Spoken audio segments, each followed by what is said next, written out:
pagi ini kita akan membahas terkait dengan tips trik untuk membuat esai untuk LPDP.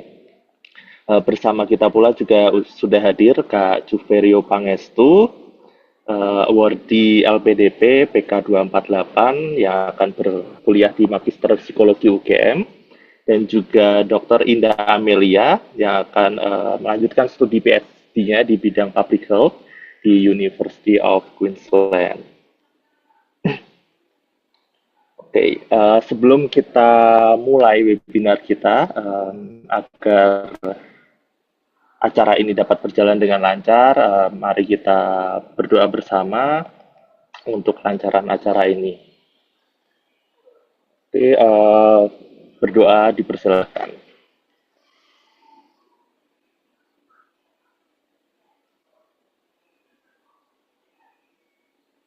Berdoa dapat diakhiri. Mungkin sebelum kita mulai ke sesi webinar dari Kak Indah dan Kak Juve, kita akan foto bersama dulu teman-teman untuk mendokumentasikan acara kita. Jadi teman-teman yang bisa on cam silakan on cam karena nanti akan di screenshot.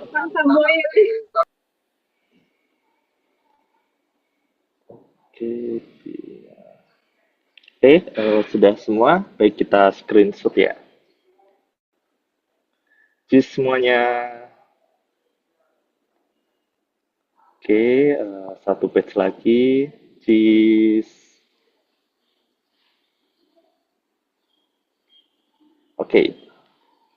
Oke, terima kasih teman-teman. Bisa off cam lagi jika dibutuhkan. Oke, sebelum kita masuk ke materi Kak Juve dan Kak Indah, kita akan mendengarkan terlebih dahulu sambutan dari admin Telering kita. Pasti teman-teman juga sudah tahu ya siapa beliau. Ya, tidak perlu lama-lama, mari kita sambut Kak Randy. Silakan Kak. Oke, terima kasih Kak Sandi. Suara saya terdengar jelas ya, Kak sekalian. Assalamualaikum warahmatullahi wabarakatuh. Selamat pagi, salam sejahtera untuk kakak-kakak semua yang sudah menyempatkan hadir di acara webinar penulisan esai gitu ya. LPDP dimulai dari esai seperti itu. Yang seharusnya biasanya minggu-minggu itu untuk libur gitu ya, untuk santai, jalan-jalan dan sebagainya. Tapi kakak-kakak di sini lebih memilih untuk hadir di webinar ini untuk belajar mempersiapkan aplikasi beasiswa LPDP seperti itu. Jadi seperti yang sudah kita ketahui bersama ya, 2 hari yang lalu kira-kira LPDP sudah membuka pendaftaran, walaupun sampai saat ini masih ada beberapa update atau penyesuaian yang perlu ditunggu seperti itu. Nah, sehubungan dengan telah dibukanya pendaftaran di batch 1 tahun 2025 atau di gelombang 1 2025 ini, nah tentunya kakak perlu mempersiapkan diri seperti itu ya. Bagaimana mempersiapkan aplikasi, kemudian berkas-berkas administrasi, CV, esai, proposal riset bagi kakak yang akan melanjutkan studi S3 atau PhD, supaya nanti bisa berhasil seperti itu. Bisa berhasil mulai seleksi administrasi hingga seleksi substansi seperti itu. Karena perlu kakak ketahui bahwa seluruh dokumen ya, terutama untuk yang CV atau profil diri, kemudian essay dan juga proposal riset bagi kakak yang akan lanjut studi S3 atau PhD itu menjadi materi penilaian yang sangat krusial seperti itu. Jadi bukan hanya sekedar formalitas, bukan hanya sekedar pokoknya ada dokumennya seperti itu. Nah, karena itu beruntung kita pada pagi hari ini sudah hadir Kak Juverio Pangestu dan juga Teh Indah Amelia seperti itu ya. Dan beruntung juga beliau berdua ini ada awardee yang di jenjang S2 atau Magister atau Master. Jadi nanti kakak yang akan lanjut di S2 bisa diskusi, bisa bertanya kepada Kak Juve. Begitupun juga di sini sudah hadir Teh Indah Amelia seperti itu ya. Beliau akan melanjutkan studi PhD di luar negeri. Kalau Kak Juve tadi lanjut studinya di dalam negeri. Jadi silahkan dimanfaatkan secara maksimal ya kakak-kakak, dicatat atau kalau perlu mungkin di screenshot, kemudian nanti interaktif untuk bertanya hal-hal yang mungkin masih sulit atau mungkin masih ada kendala. Selamat belajar dan selamat menyimak webinar pagi ini. Sekian dari saya, terima kasih. Assalamualaikum warahmatullahi wabarakatuh. Selamat pagi. Saya kembalikan ke Kak Sandi. Ya, terima kasih Mas Randy atas sambutannya. Sebelum kita masuk materi, saya sebetulnya penasaran, adakah teman-teman yang baru ini mendaftar LPDP? Boleh isi di kolom chat. Oke. Yang sudah 2 kali ada? Oke, ya. Ada yang sudah 2 kali, sekali, seperti itu ya. Em, Ya, untuk yang baru pertama kali, teman-teman bisa memanfaatkan sesi ini karena sebetulnya esai dari LPDP itu tidak ada format yang khusus seperti itu ya. Namun teman-teman harus memberikan reasoning kenapa harus teman-teman yang diterima oleh LPDP. Baik, tanpa berlama-lama lagi, kita akan menyaksikan sesi dari Kak Juverio yang akan berkuliah di UGM. Beliau akan melanjutkan studinya di Master of Psikologi dari Universitas Gadjah Mada. Untuk Kak Juverio, kami persilakan. Halo Mas Sandi, salam kenal teman-teman semuanya. Terima kasih sebelumnya kepada Kang Rizal, Mas Randy ya, dan semua admin telaring yang memberikan kesempatan saya untuk cerita begitu ya, cerita belajar bareng bersama di sini sama teman-teman semuanya. Kurang lebih ada 372 orang ya yang di Zoom ini. Nanti saya bisa minta bantuan sama Mas Handi untuk share screen-nya. Oke. Oke, jadi teman-teman mau disclaimer dulu ya bahwa yang saya tuliskan di materi ini begitu ya itu tidak menjadi acuan baku begitu karena ini pengalaman based on my experience gitu ya. Jadi dari pengalaman personal saya, nanti silakan teman-teman bisa mengelaborasi sendiri apa yang teman-teman pahami, apa yang teman-teman yakini, itulah nanti yang teman-teman aplikasikan di pengisian aplikasi teman-teman. Oke, next. Oke, jadi siapa saya sih sebetulnya? Saya itu background-nya dari psikologi ya teman-teman. Jadi dulu dari Undip S1-nya dan sekarang S2-nya akan melanjutkan ke Universitas Gadjah Mada begitu, dan saya dari PK 248 bareng Mas Sandi. Dan background pekerjaan saya adalah researcher di Pusat Studi Aging and Disabilities Research Center Fakultas Psikologi Undip. Oke, next. Nah, secara garis besar kita nanti akan membahas 3 ya tentang isai. Isai itu sebenarnya apa sih dan kenapa perlu ada isai begitu ya. Terus kemudian bagaimana struktur isai ini berdasarkan pengalaman personal saya juga, dan juga ada don't do this-nya begitu yang saya lakukan saat itu. Oke, langsung saja kita ke poin pertama. Nah, sebetulnya tentang isai LPDP ini ada 3 kalau yang saya pelajari selama ini, 3 garis besar. Yang pertama adalah sebagai identitas diri teman-teman. Jadi teman-teman, setiap individu kan unik ya, gitu kan, unik, terus juga buat cerita versi diri teman-teman sendiri. Jadi antara saya dengan Mas Andi misalkan itu berbeda pengalaman personalnya. Bahkan background-nya juga berbeda, karakternya juga berbeda, begitu ya. Jadi di sini adalah sebagai identitas diri teman-teman. Jadi saya sangat menyarankan be authentic gitu ya. Bukti bahwa kita tuh memiliki bekal dan tujuan yang jelas dari background kita, dari pengalaman kita di masa lalu sama apa yang mau akan kita lakukan di masa depan. Dan yang kedua adalah memiliki benefit. Apa keuntungannya? Keuntungannya tentu jelas kalau misalkan teman-teman mempunyai isai, nanti teman-teman bisa memiliki panduan yang jelas, peta jalan yang jelas teman-teman itu sebetulnya mau ke arah mana. terus juga terukur nih nanti untuk studi lanjutnya dan juga berkontribusinya tentunya ya teman-teman ketika nanti di ISAI LPDP tentu ada menuliskan ISAI kontribusi. Dan tentu di dalam ISAI yang terakhir adalah adanya komponen. Komponen ini maksudnya adalah data-data yang disajikan itu konkret, bukan hanya asumsi. Misalkan ketika saya bilang bahwa isu tentang pendidikan inklusi itu perlu diselesaikan dan menjadi perhatian misalkan negara gitu kan.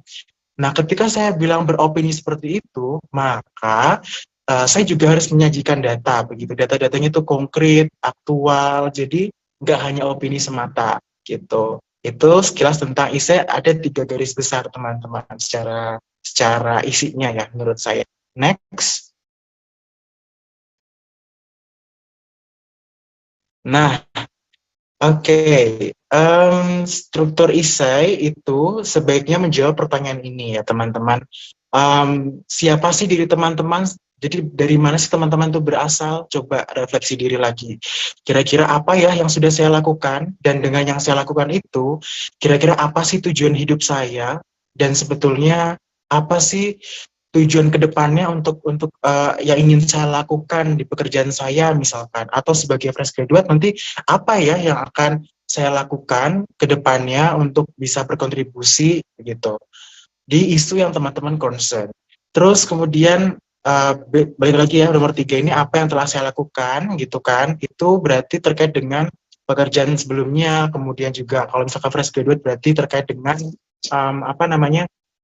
komunitas ataupun juga organisasi yang pernah teman-teman lakukan terkait dengan concern isu yang teman-teman angkat.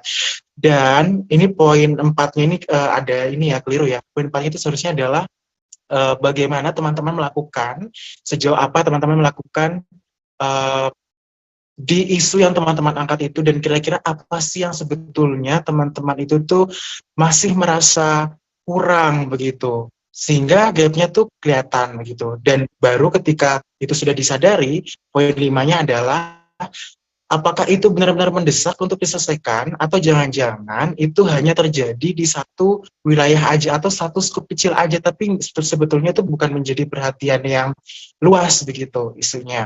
Nah, yang keenam adalah Kenapa harus teman-teman yang melakukan? Memangnya nggak bisa ya orang lain yang melakukan gitu. Nah, terus yang ketujuh adalah, dan kalau sudah ketemu gapnya, sudah tahu bahwa isu ini mendesak atau tidak, dan kemudian kenapa tuh perlu saya yang melakukan, maka yang berikutnya adalah kenapa kok harus lanjut studi lagi gitu. Kenapa kalau misalkan sudah memiliki pekerjaan, kemudian juga sudah tahu gapnya, harusnya kan bisa diselesaikan. Nah, apakah memang tidak cukup dengan misalkan mengikuti sertifikasi kompetensi misalkan, kenapa harus lanjut studi lagi? Dan di situ juga dijelaskan di ISAI. Nah, kemudian yang 8 adalah bagaimana kamu akan melakukannya terkait dengan kontribusinya teman-teman, gitu ya. Dan yang terakhir adalah apakah mendukung pembangunan Indonesia yang berkelanjutan di beberapa isu concern di STEM maupun non-STEM, itu teman-teman ada skup-skupnya gitu. Itu silahkan teman-teman bisa merefleksikan ya kira-kira apa isu yang teman-teman angkat nih dari sekeliling teman-teman. Next. Oke. Nah, sebetulnya saya mau menjelaskan dua, secara tata tulis ISAI dan juga isi substansial ISAI. Nah, hal yang sering disepelekan adalah masalah tata tulis ISAI. Saya kadang-kadang gemes gitu ya, banyak tulisan tapi ternyata menurut saya itu kualitas tuh lebih baik daripada kuantitas kata gitu. Dan juga kadang-kadang ada beberapa tulisan-tulisan yang tidak sesuai kaidah KBBI, terus juga masih menggunakan kata penghubung di depan dan lain sebagainya. Ini penting untuk diperhatikan, apalagi mungkin nanti yang bergerak di dunia akademisi nanti ke depannya begitu. Oke, next. Nah, ini contoh-contohnya ini nanti. Nah, ini teman-teman. Jadi beberapa hal yang harus diperhatikan ya. Satu, itu koheren antar paragraf. Jadi harus berkesinambungan antar paragraf. Jadi misalkan ketika sudah menyajikan data di atas gitu kan, maka tiba-tiba nanti di bawah di bawah setelah menjelaskan apa namanya terkait dengan pemilihan kampus, teman-teman tiba-tiba di bawahnya lagi itu ada menyajikan data lagi. Nah itu kan nggak koheren antar paragraf ya, nggak berkesinambungan, nggak menyambung.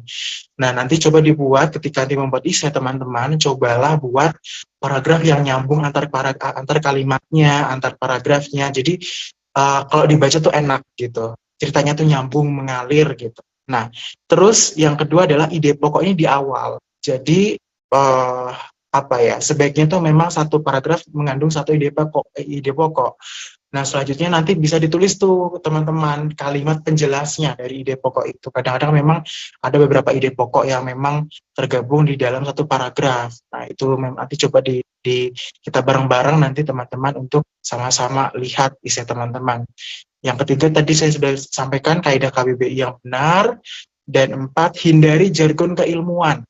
Maksudnya gimana? Maksudnya adalah kalau misalkan saya dari background psikologi, belum tentu orang-orang yang di luar dari psikologi itu mampu memahami gitu ya terkait dengan apa yang saya tuliskan. Misalkan terkait dengan resiliensi,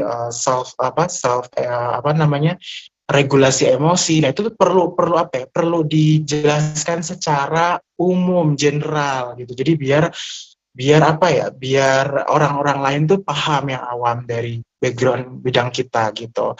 Hindari menggunakan kata penghubung ini tadi yang seperti yang saya katakan, dalam, dengan, dan. Nah ini kadang-kadang masih ya ditemui di essay teman-teman begitu, ataupun kemarin ketika melakukan pendaftaran. Nah yang keenam adalah beri bold. Ini saya ini sih kasih saran gitu ya, beri bold di setiap tahun ketika menuliskan rencana kontribusi.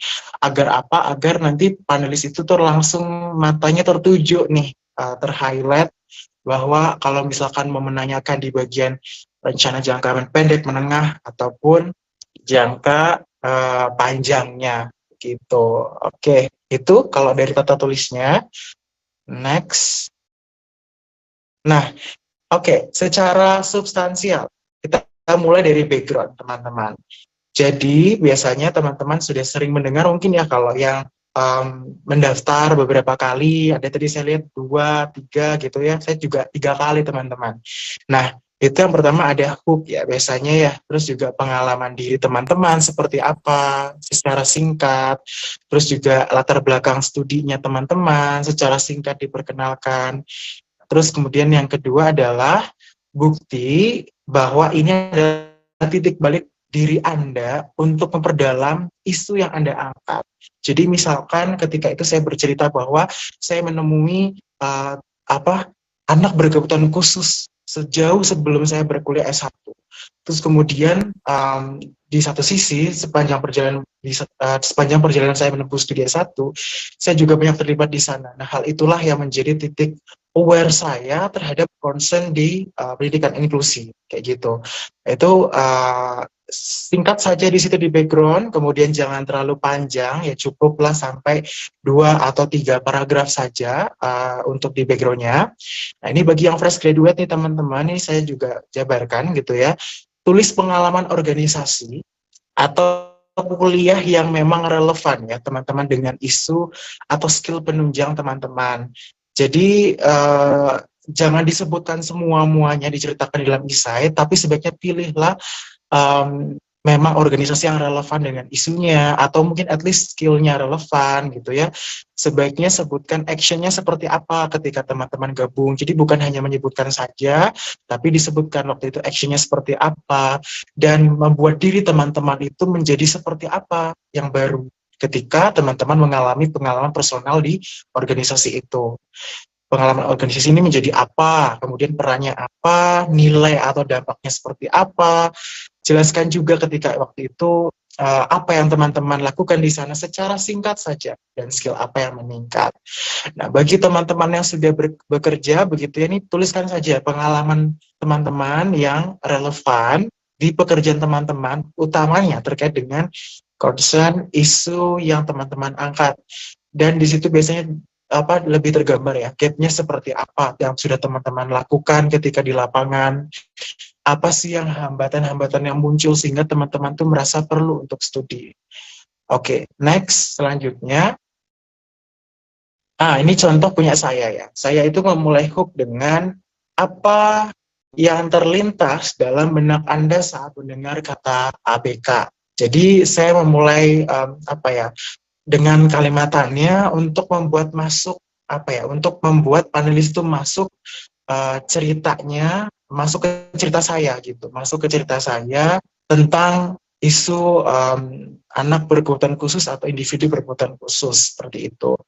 Bebas teman-teman, ini tidak harus seperti ini. Teman-teman bebas berkreasi, boleh memakai quotes, boleh memakai apapun itu untuk awalan hooks-nya. Oke, next. Nah, ini dia ya.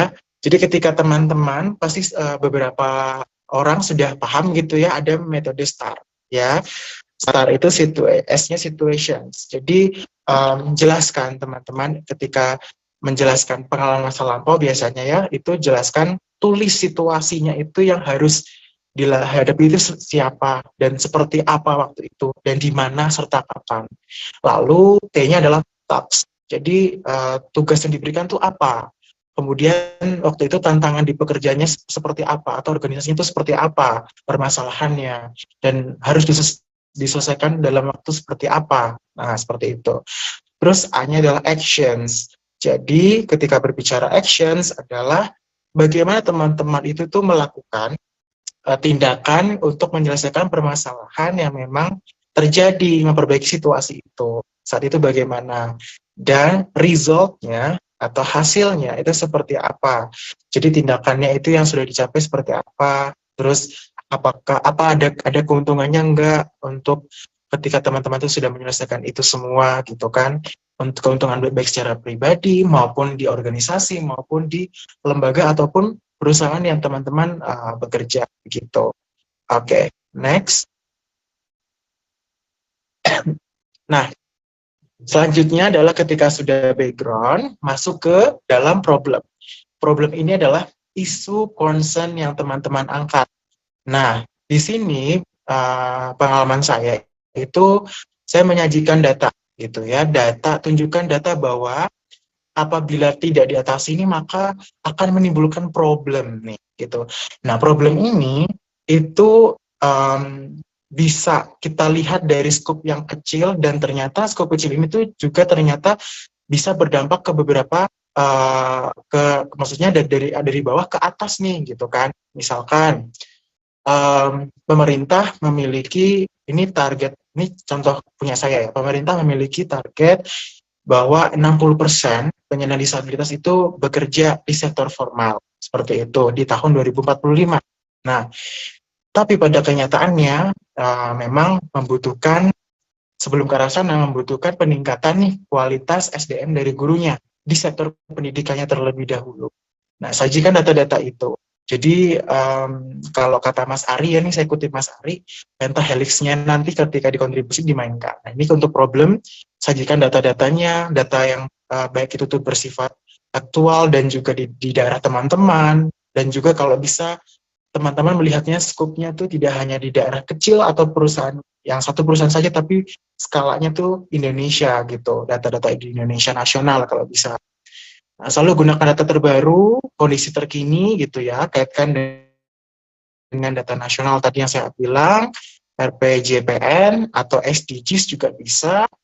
Terus past actions-nya tunjukkan bahwa upaya yang telah dilakukan ini belum maksimal. Jadi tadi kan sudah jelaskan upayanya seperti apa, gitu kan.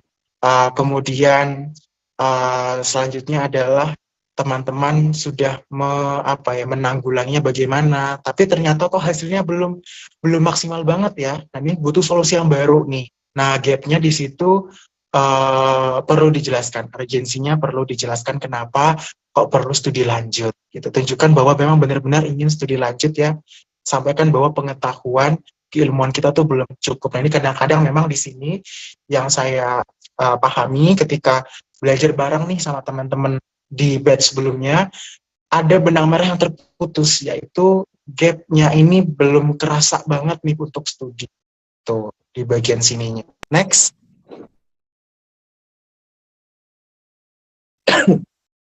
Oke, Setelah membahas problem, kita masuk ke studi plan. Jadi alurnya setelah membahas, oke, kita butuh studi.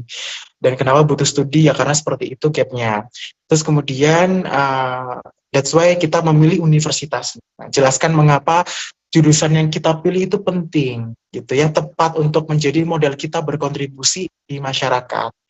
Jadi dijelaskan kenapa kok memilih universitas A, B, C, gitu ya.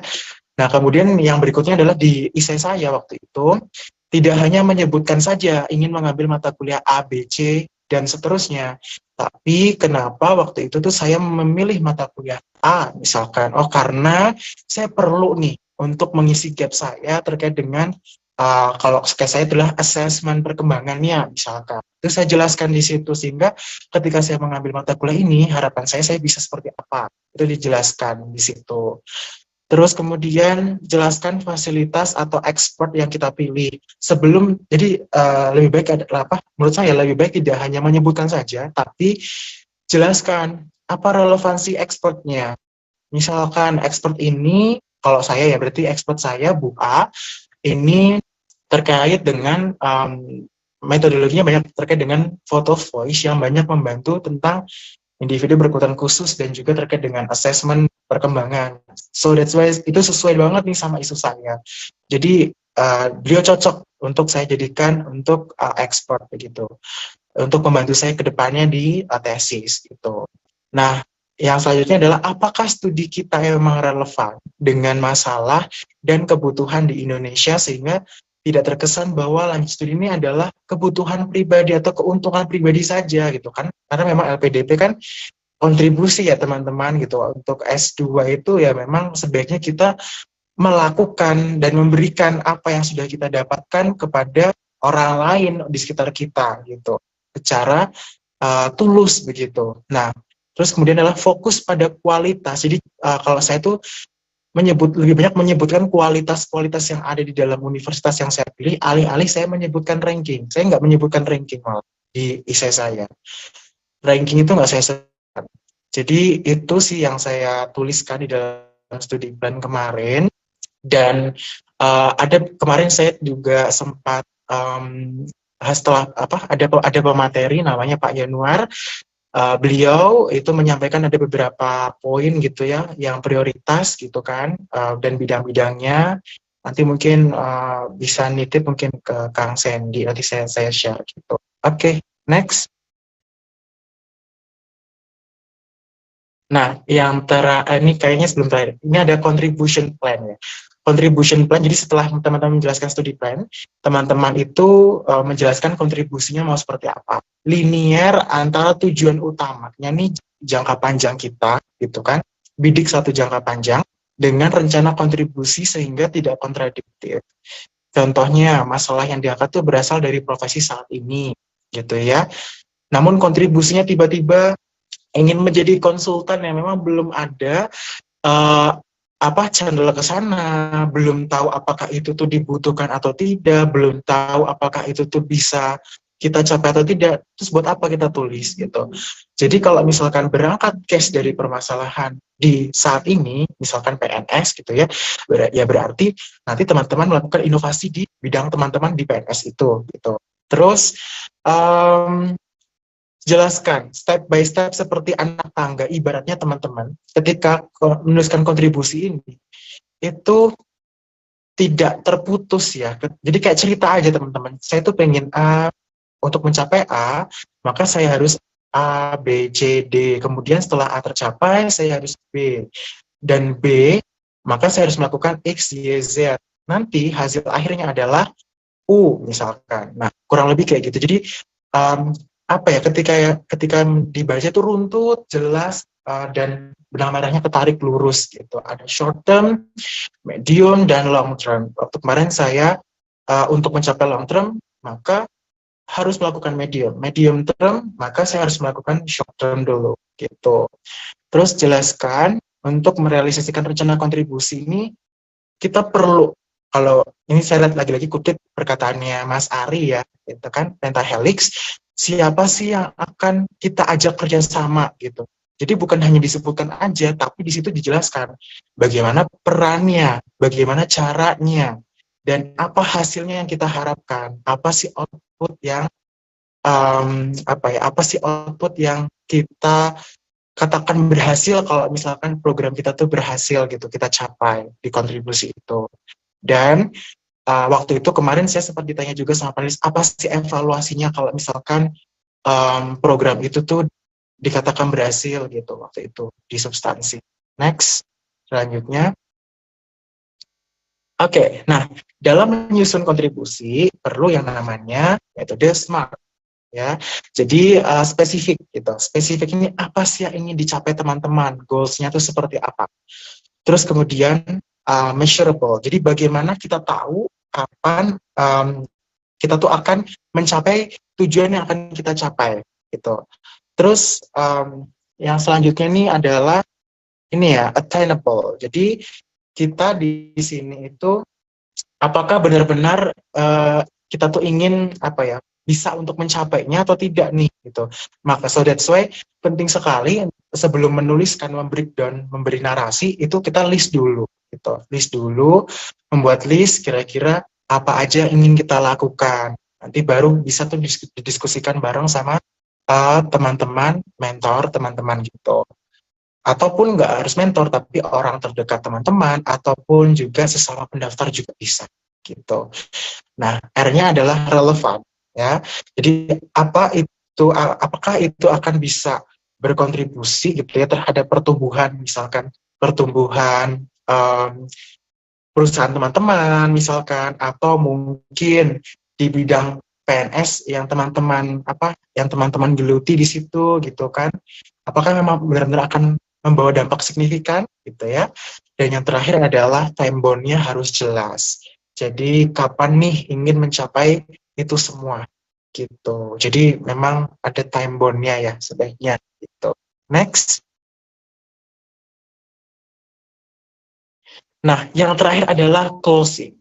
Jadi highlight bahwa kan teman-teman ini sudah menjelaskannya di awal. Ada gap, ada data, dan lain sebagainya, bilang bahwa isu itu penting. Nah, highlight bahwa lagi-lagi gapnya seperti apa, dan itu tuh penting untuk ditangani. Jadi, dari semua yang teman-teman jelaskan di atas, highlight satu kalimat atau dua kalimat, kemudian kaitkan lagi tujuan hidup teman-teman itu seperti apa, concern isu yang selaras dengan arah LPDP seperti apa. Biasanya sih kalau kita sudah concern dan aware sama isu, itu biasanya adalah kita tuh seperti ada panggilan hati. Nah, mau sesusah apapun gitu ya, mau sesusah apapun kita mencapainya, kalau sudah ada panggilan hati, kita akan mencintai untuk melakukan itu dengan setulus hati gitu. Dan yang selanjutnya adalah cantumkan kira-kira harapannya kenapa sih LPDP itu sesuai dengan rencana kita begitu. Itu untuk di bagian closing. Next. Nah, ini kalau nggak salah ini adalah contoh dari closing saya. Jadi saya highlight bahwa saya itu percaya bahwa dibutuhkan institusi yang berkualitas untuk ABK itu bisa menempuh pendidikan yang berkualitas. Oleh karena itu, tadi balik lagi ya saya highlight bahwa pendidikan inklusi itu penting, terus kemudian permasalahan problem stres guru dan lain sebagainya itu perlu ditangani. So that's why ini adalah contoh highlight-nya, tapi lagi-lagi teman-teman nanti disesuaikan dengan teman-temannya. Seperti apa teman-teman menuliskannya. Gitu. Next. Don't do this. Oke, jadi teman-teman ketika menuliskan essay itu jangan pernah ngarang ya untuk bercerita. Misalkan dibuat-buat ceritanya. Yang teman-teman tuh nggak pernah melakukan itu, terus tiba-tiba teman-teman jadi melakukan itu. Nah, nanti ketika ditanyakan di substansi itu di pertanggungjawabannya berat teman-teman, nanti akan kelihatan. Terus teman-teman menjadi orang lain, maksudnya gimana? Maksudnya adalah saya beberapa kali pernah menemui isai ataupun profil diri rekan saya waktu kemarin di batch 1, itu ada yang menuliskan punya orang lain gitu. Saya tahu karena pernah ada yang share di YouTube gitu ya. Ini kalau salah satu influencer gitu pernah share punya dia dan akhirnya dikutip tuh. Nah, jadi jangan pernah menjadi orang lain. Be authentic, be yourself, be real, be you gitu. Jadi karena setiap individu itu unik. pengalaman personal teman-teman tidak bisa dibeli oleh orang lain. Dan jangan menjual cerita kesedihan, jangan juga humble bragging gitu ya. Dan juga menuliskan essay itu jangan tidak baku ya, dan inkonsisten antara pengalaman sama apa yang nanti teman-teman akan lakukan. Terus pengalaman non esensial yang tidak terkait dengan isu itu maksudnya adalah misalkan pengalaman-pengalaman yang organisasi yang terkait yang tidak langsung terkait dengan isu, atau mungkin at least tidak signifikan berdampak di skill yang teman-teman peroleh gitu. Dan yang terakhir adalah jangan menuliskan gap atau urgensi atau kontribusi yang tidak jelas. Harus terukur, sebaiknya tuh jelas step by step-nya, dan sajikan data-data konkret yang memang teman-teman tuh peroleh dari isu yang teman-teman angkat. Begitu. Next.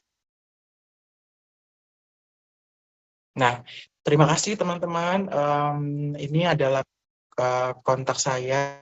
Silakan nanti teman-teman, saya bersedia untuk dijapri ataupun ditanya-tanya di Instagram boleh. Oke, sekian dari saya.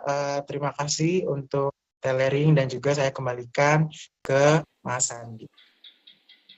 Oke, terima kasih Mas Juve atas pemaparan materinya. Jika saya rangkum, teman-teman, di dalam SALPDP itu memang tidak ada struktur yang jelas. Yang penting teman-teman bisa menyampaikan kontribusi teman-teman untuk Indonesia. Nah, dari Mas Juve mensarankan untuk poin-poin yang harus ada di sana adalah problem dari teman-teman. Kemudian background-nya, selanjutnya teman-teman bisa menjelaskan studi plan dan contribution plan. Dan terakhir closing statement. Dan yang perlu digarisbawahi, karena LPDP itu untuk beasiswa studi lanjut, struktur dari esai teman-teman, penulisan, format, kemudian KBBI dan lain sebagainya itu harus mencerminkan bahwa teman-teman memiliki background akademik yang kuat seperti itu. Jadi tidak menggunakan slang yang berlebihan dan singkatan-singkatan yang kurang awam seperti itu ya. Dan yang terakhir adalah teman-teman harus memberikan hook ya di background teman-teman, karena kita tahu bahwa pendaftar LPDP itu ribuan, dan bayangkan reviewer itu akan mereview banyak sekali esai teman-teman. Jadi jika esai teman-teman itu tidak ada yang nampol lah ya istilahnya, mungkin akan tidak berkesan di reviewer seperti itu. Oke, nanti kita akan ada sesi pertanyaan setelah sesinya Kak Indah. Sekarang kita akan lanjut ke sesi Kak Indah terlebih dahulu. Tadi Mas Juve adalah melanjutkan ke master, sekarang Kak Indah akan melanjutkan ke S3, ke PhD, seperti itu. Jadi mungkin teman-teman yang akan melanjutkan studi ke PhD bisa cari tahu nih apa perbedaannya antara S2 dan PhD, mana yang harus lebih ditekankan di esainya. Tanpa berlama-lama lagi, untuk Kak Indah kami persilahkan. Baik, terima kasih Mas Andi. Mudah-mudahan suara saya bisa jelas terdengar. Tadi beberapa kali saya terlempar. Mudah-mudahan lancar untuk sekarang. Saya izin share screen. Baik, selamat siang. Assalamualaikum warahmatullahi wabarakatuh, teman-teman. Perkenalkan, nama saya Indah Amelia. Sebelum saya memulai sharing hari ini, izinkan saya untuk mengucapkan terima kasih kepada Mas Andi selaku moderator, dan juga rekan-rekan atau kakak-kakak admin dari Sobat Tailoring yang sudah mengundang saya, mengajak saya untuk ikut serta sharing hari ini mengenai esai untuk LPDP application. Disclaimer saya sama seperti Mas Juve. Pertama, ini adalah apa yang saya lakukan, pengalaman saat kemarin saya menuliskan esai untuk LPDP application saya.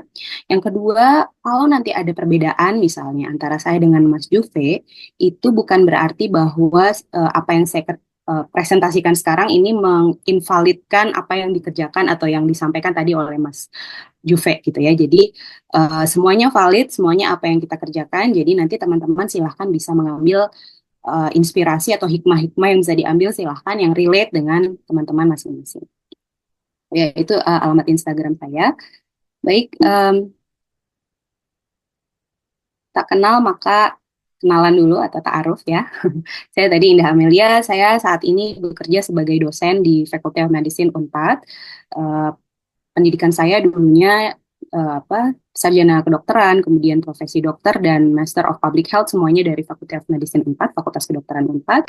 Saat ini selain saya menjadi dosen, saya juga adalah peneliti di Center for Economics and Development Studies 4 dan saya adalah CPB LPDP Batch 1 2024 untuk skema doktor luar negeri reguler. Nah, jadi barangkali untuk teman-teman yang bisa relate dengan kondisi saya ya, yaitu ingin mengambil skemanya doktor luar negeri dan reguler, barangkali nanti bisa mendapatkan inspirasi. Untuk yang di luar juga, di luar itu maksud saya barangkali ada hal-hal yang bisa diambil hikmahnya juga gitu dari pengalaman saya kemarin. Mas Andi, kalau suara saya agak glitch, bilang ya Mas ya, takutnya Ya, saya... siap, Kak. makasih. Baik, seberapa penting esai kita di aplikasi LPDP sudah disampaikan juga tadi sama Mas Randy, bahwa meskipun ini dikumpulkan pada tahap administratif, tapi apa yang kita tuliskan nantinya akan dieksplor lebih lanjut di tahap substantif. Gitu. Jadi saat ini kita mengumpulkannya mungkin untuk kepentingan administratif, tapi nanti pada saat teman-teman masuk ke tahap substantif atau interview itu akan dieksplor lebih lanjut. At least itu yang saya alami ya. Sekali lagi untuk penilaian, dilihatnya kapan, apakah itu menjadi penilaian juga di administratif, LPDP yang tahu seperti apa. Namun pengalaman saya pada saat interview, esai saya dieksplor lebih lanjut gitu. Jadi menurut saya pentingnya esai itu bukan hanya di tahap administratif, tapi justru nanti saat tahap substantif begitu. Jadi pada saat kita menulis esai ini tentunya sebenarnya kita mempersiapkan juga nanti pada saat tahap substantifnya gitu. Dan esai ini akan menggambarkan tadi sama ya seperti Mas Juve bilang, ini menggambarkan diri kita, siapa diri kita, potensi kita apa sih, potensi kita semua itu apa, kemudian kesiapan studinya apa, karena kalau esainya vague gitu atau ambigu, ini siap nggak ya sebenarnya untuk sekolah gitu, atau hanya ingin sekolah aja nih biar menambah gelar gitu, atau ingin coba-coba aja nih pengalaman, tapi tidak jelas sebenarnya apa sih studinya nanti untuk apa, roadmap hidupnya itu ingin seperti apa gitu, tujuan hidup kita seperti apa. Jadi sebenarnya ini menggambarkan diri kita secara keseluruhan ya.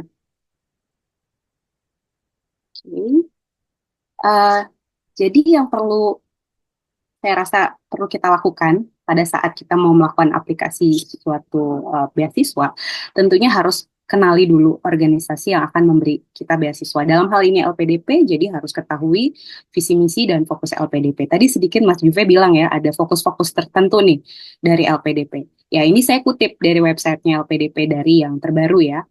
Jadi dari profilnya LPDP, beberapa di antara prioritas yang menjadi fokus LPDP antara lain bisa dilihat teknik, sains, pertanian, hukum, ini agak ketutup, dan lain-lain, teman-teman bisa lihat. Walaupun misalnya nanti bidang teman-teman itu tidak masuk ke dalam prioritas ini, bukan berarti kemudian peluangnya menjadi lebih kecil ya, karena sekali lagi penilaian bagaimana diterima itu semuanya hak prerogatifnya dari LPDP gitu. Kita hanya bisa berusaha, berupaya semaksimal mungkin. Kalau tips sedikit, kalau misalnya ternyata bidangnya tidak masuk ke dalam prioritas, bisa dikaitkan gitu. Misalnya bidang teman-teman apa, tapi berkaitan dengan misalnya dokter ini kesehatan misalnya, ya. Jadi masuk tuh dari situ.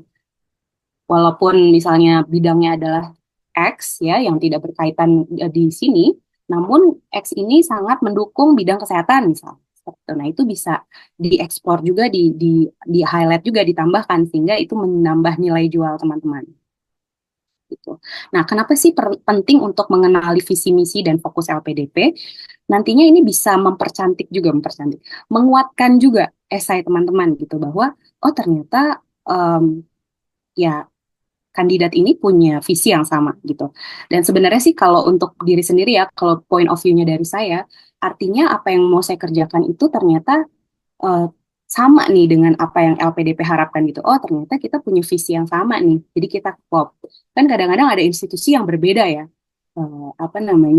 visinya gitu. Misalnya visinya adalah untuk membangun sesuatu yang menurut saya itu tidak menjadi mimpi saya gitu, tidak menjadi tujuan dari hidup saya, tentunya saya akan berpikir apakah saya akan apply ke sana atau tidak. Jangan sampai kasarnya saya menjual uh, value yang saya punya gitu ya untuk bisa mencocokkan dengan ini. Kalau bisa seperti itu akan lebih baik tentunya karena jadinya ya jadi diri sendiri gitu, nggak perlu merubah diri untuk menyesuaikan dengan visi misi orang lain.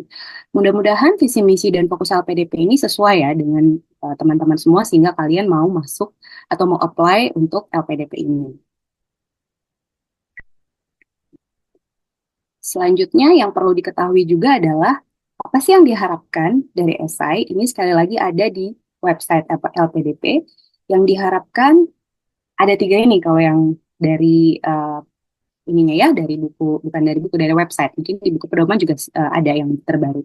Yaitu 3 ini adalah komitmen kembali ke Indonesia, rencana pasca studi, dan rencana kontribusi di Indonesia. Oke, ini ditulis dalam 1.500 sampai 2.000 kata. Tidak sedikit, banyak ya. Jadi pertama kali saya menulis draft esai, itu saya pikir itu saya sudah menulis banyak, ternyata baru 800 kata ya, belum nyampe 1.000. Jadi 1.500 sampai 2.000 kata itu sangat banyak. Sehingga perlu banyak hal yang kita explore gitu. Jadi teman-teman harus punya apa ya, draft atau outline apa yang mau ditulis gitu karena cukup banyak yang perlu dituliskan secara teknis ya, secara jumlah kata. Untuk S3, karena S3 ini ada diminta proposal penelitian, maka esai akan sangat berkaitan dengan proposal penelitian. Gitu. Karena penelitiannya S3 ini kan bisa dibilang ini jadi nggak harus selalu seperti itu, tapi sebagian besar biasanya apa penelitian yang kita lakukan saat S3 itulah yang akan menjadi kekhasan kita gitu. Jadi misalnya penelitiannya bidang kalau saya kebetulan di sistem kesehatan, integrasi digital, transformasi digital, maka itu yang akan menjadi core saya for the rest of my career gitu ya. Jadi saya akan dikenal sebagai orang yang expert atau kompeten di bidang tersebut gitu. Sehingga saya juga sangat kaya dengan hal tersebut gitu. Oke, sebelum saya lanjut ke apa yang saya tulis, saya ingin menceritakan juga pengalaman atau menjelaskan pengalaman yang sudah saya lakukan nih untuk akhirnya saya bisa menulis esai LPDP saya waktu itu. Jadi saya sudah pengalaman beberapa kali mendaftar ke beasiswa yang berbeda. Ada beberapa beasiswa yang pernah saya daftar, tapi untuk LPDP baru 1 kali sebenarnya, alhamdulillah bisa langsung terima gitu. Tapi artinya membuat esai ini saya bukan baru pertama kali. Jadi dalam beberapa kali mendaftar ini tahun yang berbeda ya, jadi kurang lebih 5 tahun nih saya berburu beasiswa gitu. Dan pengalaman berburu ini tentunya saya membuat esai atau motivation letter ya, kalau yang di beasiswa lain tuh dibilangnya personal statement, motivation letter, sama aja. Jadi intinya sama, menjelaskan apa sih motivasi kita, apa sih yang mau kita lakukan gitu. Jadi esainya technically bisa berbeda, tapi sebenarnya mimpinya tetap sama. Saya inginnya begini. Setelah saya lihat lagi, ya emang isi esai saya tuh ya seperti itu, kurang lebih sama. Jadi untuk teman-teman, tadi saya lihat ada yang baru mau daftar batch 2. Sebenarnya bagus teman-teman udah ikut ini dari sekarang, karena bisa mulai berpikir, kira-kira sebenarnya apa sih yang ingin saya mau gitu. Karena it's not an overnight dream. Jadi bikin esai ini mungkin bisa dikerjakan dalam 1 minggu, tapi menurut saya untuk bisa menuliskan mimpi kita, berarti kita harus tahu dulu ya mimpi kita apa. Tujuan hidup kita apa, itu it's a long journey. To know what I want and how to achieve that. Gitu. Jadi perjalanannya panjang sampai akhirnya benar-benar oh ternyata mimpi saya itu ini dan saya mau ngambil sekolahnya itu ini bidangnya, penelitian saya ini gitu. Jadi itu bukan sesuatu yang bisa dikerjakan dalam waktu 1 minggu kalau menurut saya ya. Jadi bukan saya mengecilkan teman-teman yang mau daftar sekarang ya, tapi saya berharap semoga teman-teman sudah punya mimpi yang fix gitu. Maksudnya bukan artinya mimpinya nggak boleh berubah, bukan. Mimpi bisa berkembang, tapi kamu tahu atau kita semua tahu apa sebenarnya yang mau kita kerjakan. apa sih yang kita mau lakukan, apa sih mimpi kita, harapan kita apa. Nah, itu yang perlu dicari dan itu yang mungkin agak challenging ya untuk membuat esai ini. Oke, selanjutnya saya akan mulai masuk ke esai. Jadi saya membuat struktur esai ini dalam eh, tiga topik ya, introduction, main body, dan conclusion dan closing. Untuk main body-nya tadi yang 3 hal yang diharapkan dari LPDP, yaitu komitmen ke Indonesia, rencana pasca studi, dan rencana kontribusi di Indonesia.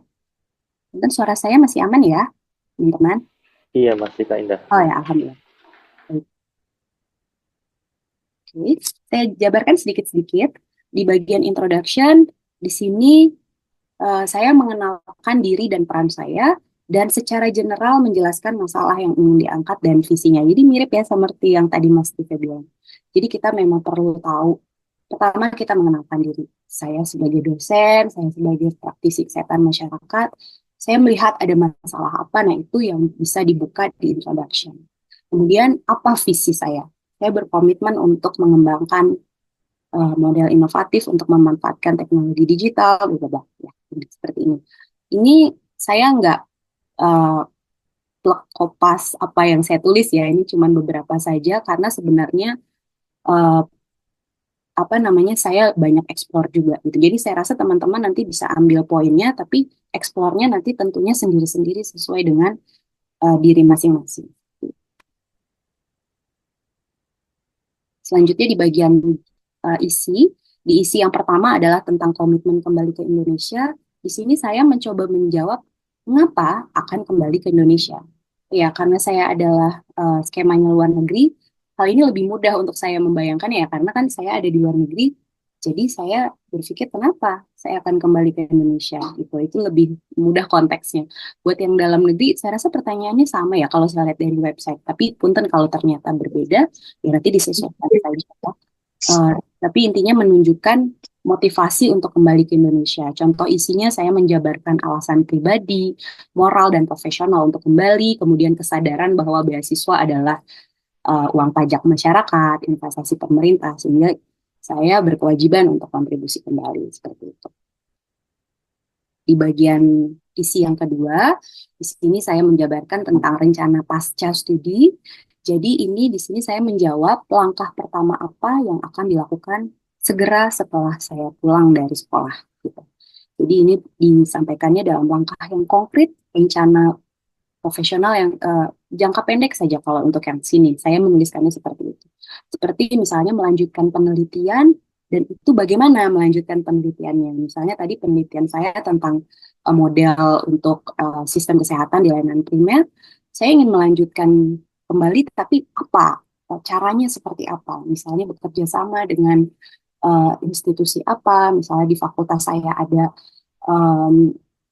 ada modal apa, ada sudah punya sumber daya apa yang bisa bisa dimanfaatkan untuk bareng-bareng nih kerja untuk memperluas dampak dari penelitian saya gitu, sehingga mendapatkan manfaat gitu ya apa yang saya kerjakan selama studi.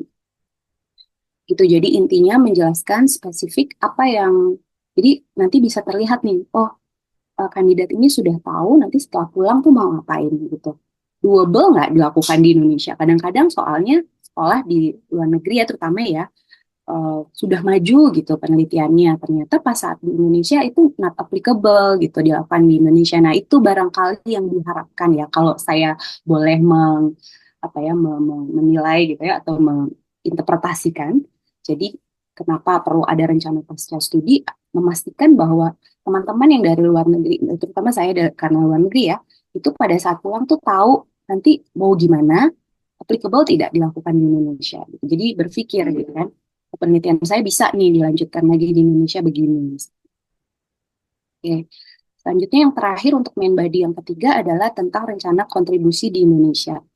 Kalau ini saya menginterpretasikannya adalah dalam jangka panjang apa yang diharapkan dari Indonesia dan apa yang diharapkan terkait studi saya gitu ya dan dilakukan untuk Indonesia gitu. Jadi intinya jangka panjang, dampak jangka panjang dari studi saya untuk Indonesia.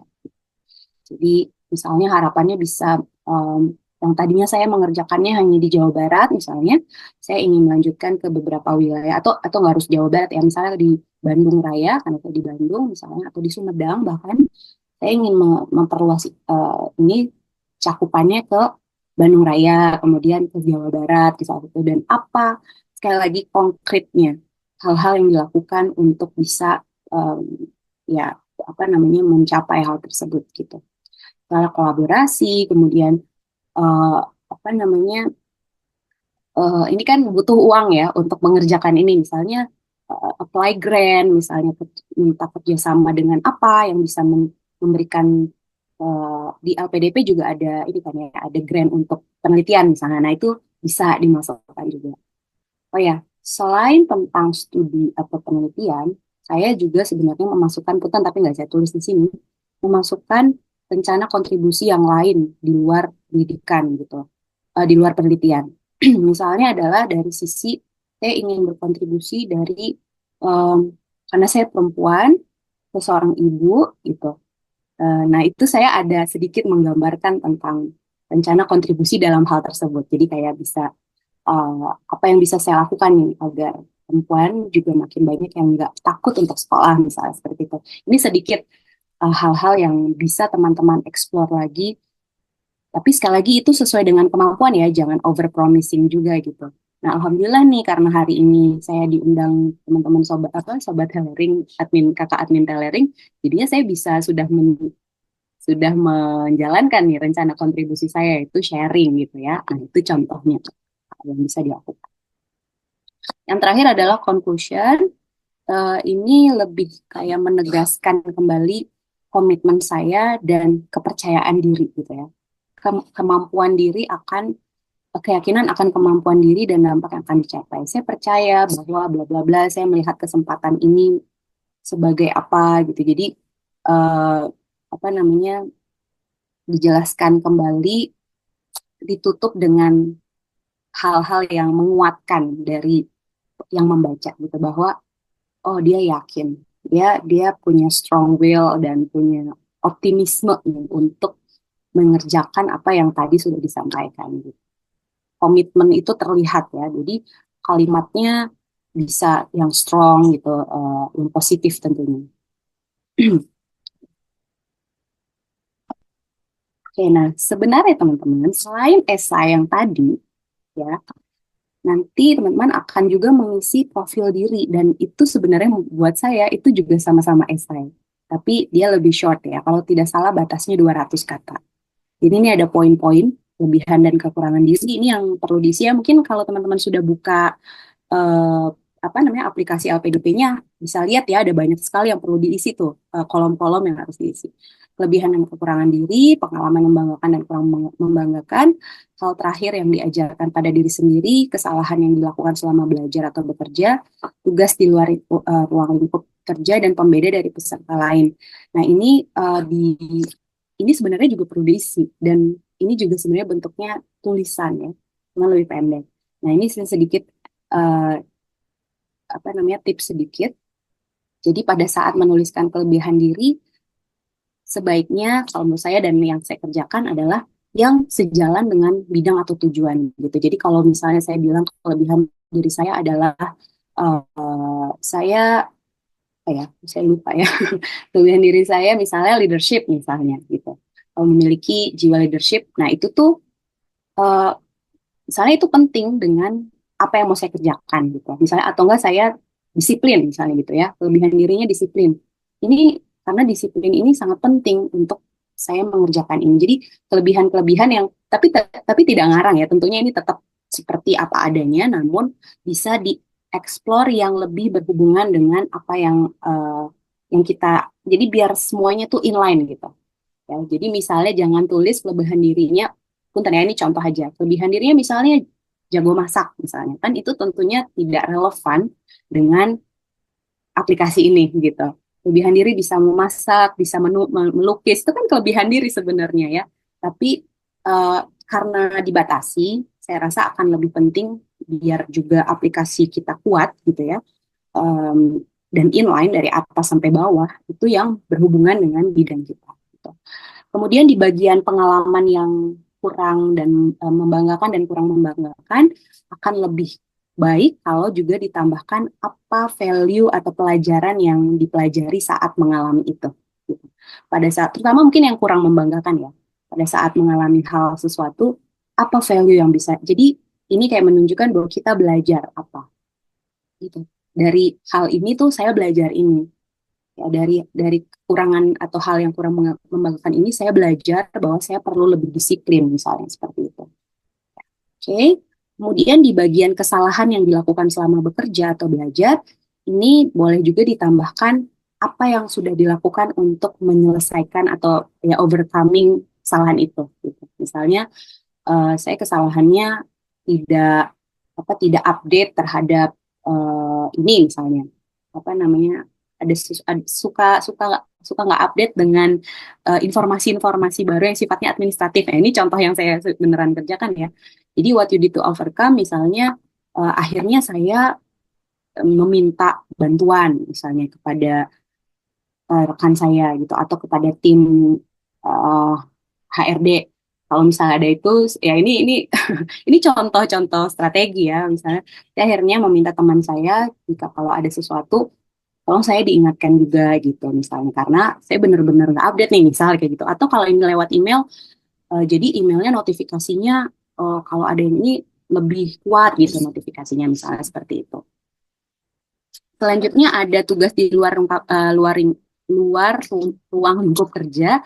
Ini jadi bisa apa ya kayak menuliskan nih kenapa kok tiba-tiba teman-teman mengerjakan misalnya harusnya kerjaannya kayak saya dosen harusnya mengajar dan penelitian tapi tiba-tiba saya sering juga mengerjakan menjadi IO gitu seperti menjadi IO. Nah itu saya menjelaskan itu ada masalah apa misalnya fakultas tuh sering membuat kegiatan tapi yang mengerjakan itu ya harus kita sendiri gitu ya. Nah ini tapi menjadi inovasi nih buat dosen-dosen misalnya, buat staf pengajar untuk apa ya bisa berkreativitas membuat kegiatan yang efektif misalnya itu jadi nilai tambah sebenarnya gitu. Dengan tugas di luar lingkup kerja ini menjadi nilai tambah saya bahwa walaupun saya dosen itu mengajar dan penelitian, tapi saya juga bisa memanage suatu project misalnya seperti itu. Dan yang terakhir, pembeda dari peserta lain adalah, diminta juga apa sih, nah ini ya, yang besarnya menjual nih. Apa yang membedakan Anda dari peserta lain? Nah, ini bisa mungkin spesifik. Jadi yang membedakan misalnya, apa ya, tapi sekali lagi berkaitan ya dengan bidangnya gitu. Misalnya, karena saya seorang dosen, misalnya dosen tuh kan sebagian besar apa ininya karakteristiknya tapi ada tambahan nih dari saya misalnya saya punya sesuatu yang berbeda dan menjadi nilai tambah gitu dari saya misalnya kreatif misalnya seperti itu ya jadi dan hal itu yang saya jabarkan di dalam esai saya. Oke. Apakah kalian sudah merasa overwhelmed dengan materi tadi? Sharing tadi mungkin terlalu banyak, tapi kalau saya boleh simpulkan satu bagaimana cara menulis saya, just stay true to yourself. Dari tadi juga Mas Juve bilang, just be yourself, be honest. Karena memang ini yang kita tulis tuh ya diri kita gitu. Jadi writing these essays means getting to know to ourselves and what we dream of. Gitu, ya, jadi dengan menulis ini kita refleksi diri sebenarnya, mengenali lagi sebenarnya aku maunya apa ya, aku tuh ingin apa sih. Jadi itu semua tapi dituliskan ke dalam esai. Itu barangkali sharing dari saya. Good luck teman-teman, semoga dilancarkan dan semoga sharing tadi bisa menambah inspirasi atau hikmah untuk bisa diambil hikmahnya untuk yang positif-positifnya. Kalau ada kekurangannya mohon maaf. Terima kasih, saya kembalikan ke Mas Sandi. Terima kasih. Ya, terima kasih sekali Kak Indah atas materi presentasinya. Jadi Kak Indah ini akan studi di University of Queensland untuk jenjang S3. Jadi beliau tadi menekankan bahwa jika teman-teman studi S3 karena riset proposalnya juga diupload di pendaftaran LPDP, alangkah baiknya esainya juga merefer ke proposal riset teman-teman seperti itu. Kemudian kalau dari Kak Indah, dia membuat struktur yang agak berbeda dengan Kak Juve. Kalau dari Kak Indah, pertama introduction, kemudian main body dibagi menjadi 3, komitmen ke Indonesia, rencana pasca studi, dan rencana kontribusi di Indonesia, dan terakhir conclusion dan closing. Jadi memang strukturnya itu nggak ada yang pasti teman-teman. Jadi teman-teman boleh menceritakan kontribusi teman-teman, masalah teman-teman dengan struktur yang menurut teman-teman itu bisa kena di hati panelis seperti itu. Kemudian tadi Kak Indah juga menceritakan di LPDP, pendaftaran administrasi LPDP itu tidak hanya esai kontribusi, tetapi juga ada kelebihan kekurangan, kemudian pembeda dari peserta lain. Nah itu teman-teman juga harus pikirkan matang-matang, dan juga di setiap poinnya tidak hanya teman-teman menuliskan ala kadarnya, misal di kekurangan kelebihan teman-teman menulis seperti kekurangan kelebihan seperti biasa itu ya, tapi alangkah baiknya dikaitkan dengan perjalanan akademik teman-teman selanjutnya gitu, yang menunjang akademik apa, yang kira-kira mengganggu akademik apa, itu bisa dijelaskan dan gimana cara men-tackle-nya. Dan yang terakhir, be original ya, be spesifik menurut teman-teman sendiri. Oleh karena itu, kenapa teman-teman yang tanya ada nggak contoh SAL PDP? Nah itu biasanya tidak akan dijawab, karena kalau teman-teman langsung melihat contoh esai dari orang lain, itu pasti teman-teman akan seperti kacamata kuda gitu, patokannya ke sana. Tapi alangkah baiknya teman-teman membuat sendiri dulu, baru nanti dikonsultasikan ke rekan-rekan teman-teman lainnya. Tidak harus awardee, tapi bisa juga supervisor, atasan, atau akademisi seperti itu. Oke, sekarang kita akan lanjut ke sesi tanya jawab. Tadi sudah banyak ya yang bertanya, kemudian Kak Juve juga sudah bantu jawab beberapa. Mungkin dari pertanyaan yang agak simpel dulu gitu ya. Tadi saya sudah rangkum, kira-kira bagaimana kalau misalnya kita berbeda jurusan dengan studi yang akan kita lanjutkan seperti itu, tidak linear seperti itu ya. Kira-kira gimana sih cara mengemasnya di dalam esai agar lebih diterima seperti itu? Mungkin Kak Indah atau Kak Juve yang mau menjawab, silakan. Kak Juve dulu kali ya, silakan Kak. Oke, boleh Mas Andi. Ya, kebetulan kemarin itu saya tuh punya dua teman dekat gitu ya. Yang satunya ini beda jurusan. Dia dari background studinya dia dari HI, kemudian mengambil masternya tuh di public health gitu.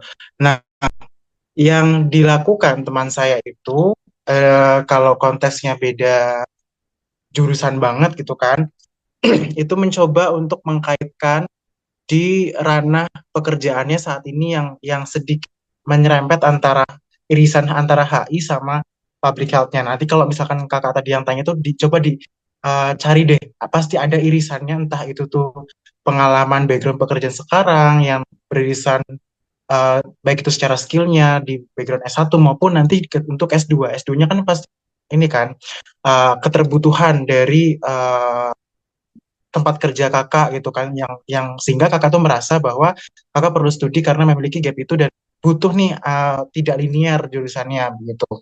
Itu terus kemudian bisa juga dikaitkan dengan pengalaman masa lampau, misalkan pernah membuat penelitian terkait dengan hal yang berkaitan dengan apa ya, prodi ataupun jurusan master degree-nya ataupun doktoralnya.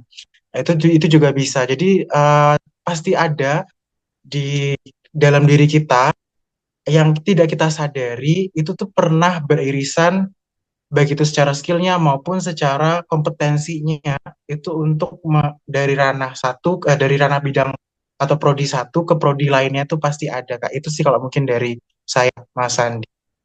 Oke, dari Kak Indah ada tambahan? Sedikit aja Linearitas. bahwa Ya. sedikit saja karena pasti ada alasan kenapa rekan-rekan pindah. Nah, itu saja yang dieksplor.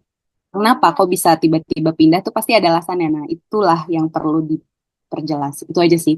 Karena nggak mungkin tiba-tiba dari HI ke public health tadi misalnya Mas Juve itu kan mungkin ada sih berkaitan, ada berhubungan global health misalnya ya. Tapi kan itu yang perlu diekspor. Kenapa kok tiba-tiba dari HI menjadi public health misalnya seperti itu. Terima kasih Mas Andi.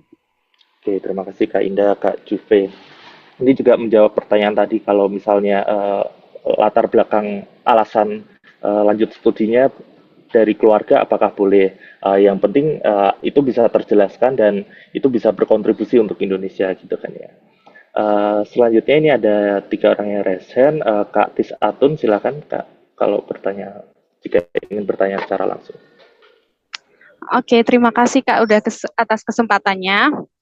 Saya izin bertanya, kan di dalam CV ya, saya lebih mau bertanya tentang CV LPDP, itu ada memasukkan pengalaman organisasi, prestasi, terus eh, banyak hal yang lain. Saya ingin menanyakan, kebetulan saya tidak memiliki prestasi, saya tidak memiliki prestasi yang sampai juara 1, 2, 3 gitu.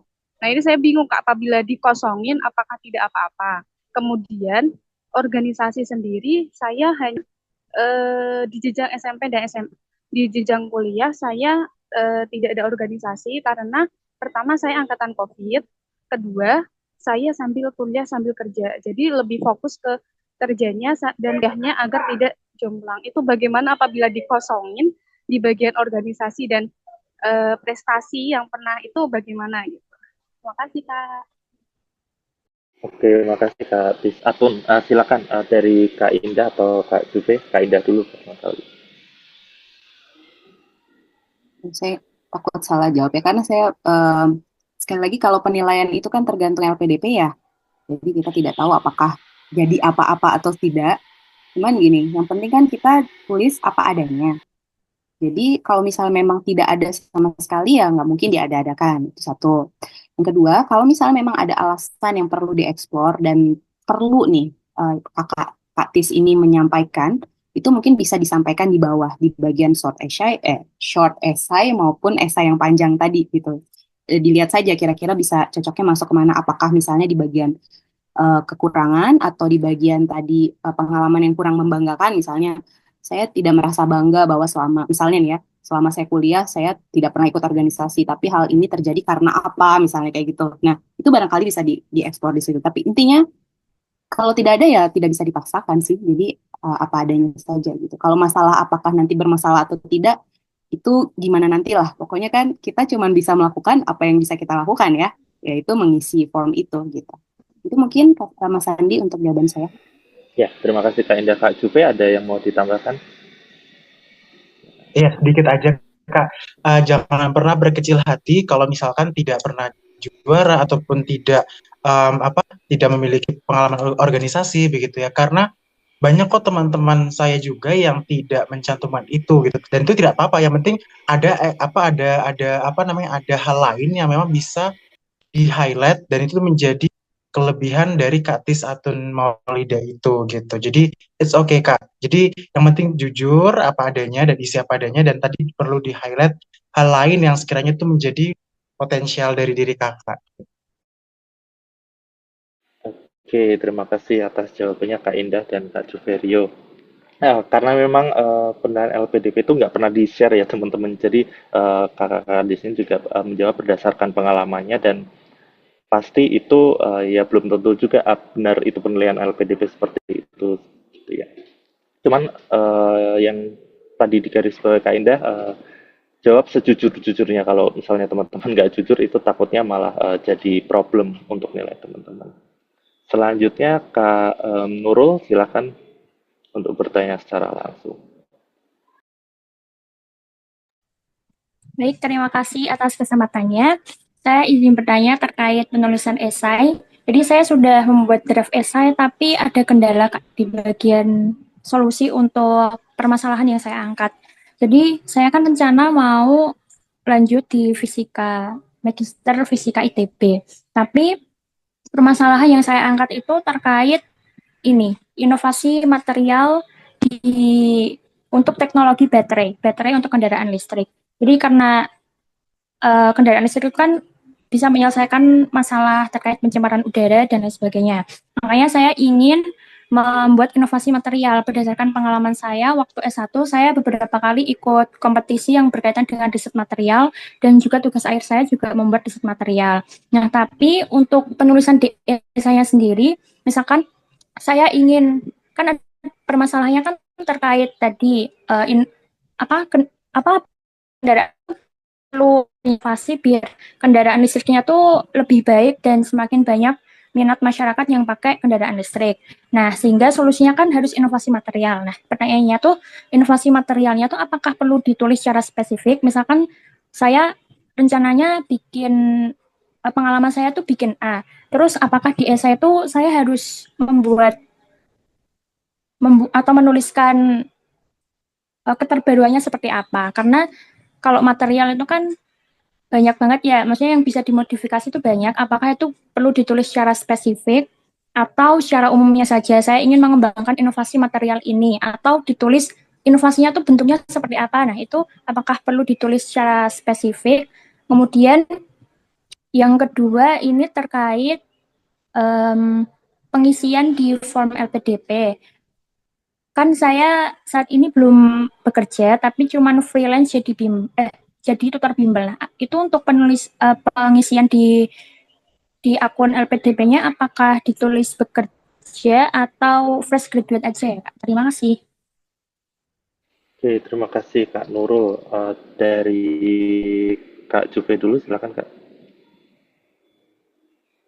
Oke, ya tadi permasalahan yang diangkat tuh ingin inovasi material gitu ya terkait dengan teknologi baterai. Untuk inovasinya apakah perlu dijelaskan secara spesifik atau tidak? Kalau menurut pengalaman personal saya kemarin, uh, inovasi yang akan Kak Nurul tawarkan itu seperti apa? Terus kemudian apakah itu tuh possible atau tidak untuk dilakukan gitu. Bahan bakunya gitu. Yang pilihlah bahan baku ataupun inovasi yang memang sekiranya tuh memang ada di Indonesia dan itu bisa dilakukan Kak Nurul gitu kan.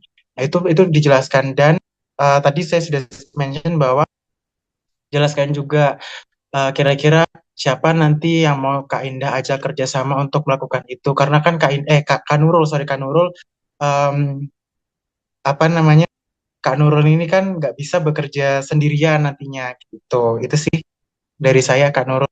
Nanti Kak Indah boleh menambahkan. Dari saya cukup. Gimana ini tadi masukannya Mas Juve, setuju. Oke, terima kasih Mas Juve. Oke, selanjutnya Kak Putra, silakan jika ingin bertanya secara langsung. Baik, sebelumnya saya mohon maaf tidak bisa on cam ya. Ya. Ya, perkenalkan nama saya Putra. Saya ingin bertanya, saya kan mau ngambil master program di luar negeri. Nah, apakah esai yang saya buat bisa dilakukan dalam bahasa Indonesia? Jika iya, apakah hal tersebut bisa mengurangi poin?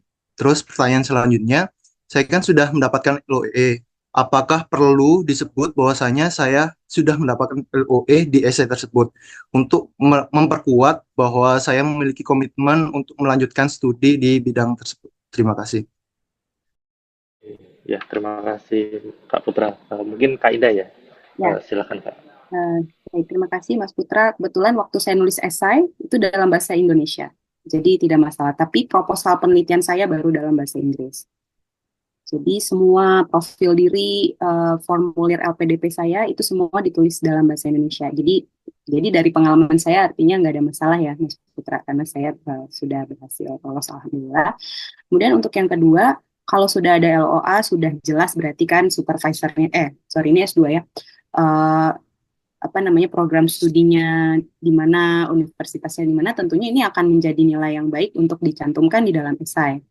Jadi disampaikan saja.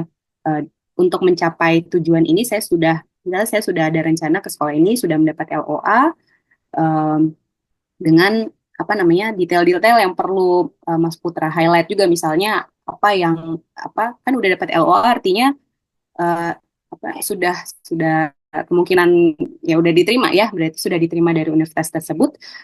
Apa yang mereka punya, universitas ini punya, prodi itu punya, yang bisa mendukung tadi tujuannya Mas Putra di Indonesia gitu untuk berkontribusi.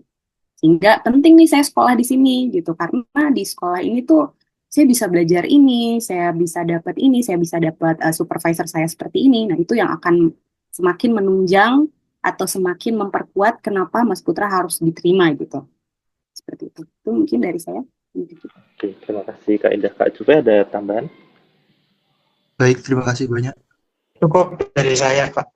Lebih enak kalau misalkan memang sudah punya LOE kan langsung tinggal menjelaskan satu fokus universitas ya, Kak. Gitu. Oke, Baik, terima terima kasih kasih. Kak Indah, Kak Juve. Oke, masih banyak yang bertanya. Selanjutnya Kak Monica Yasmin, silakan Kak.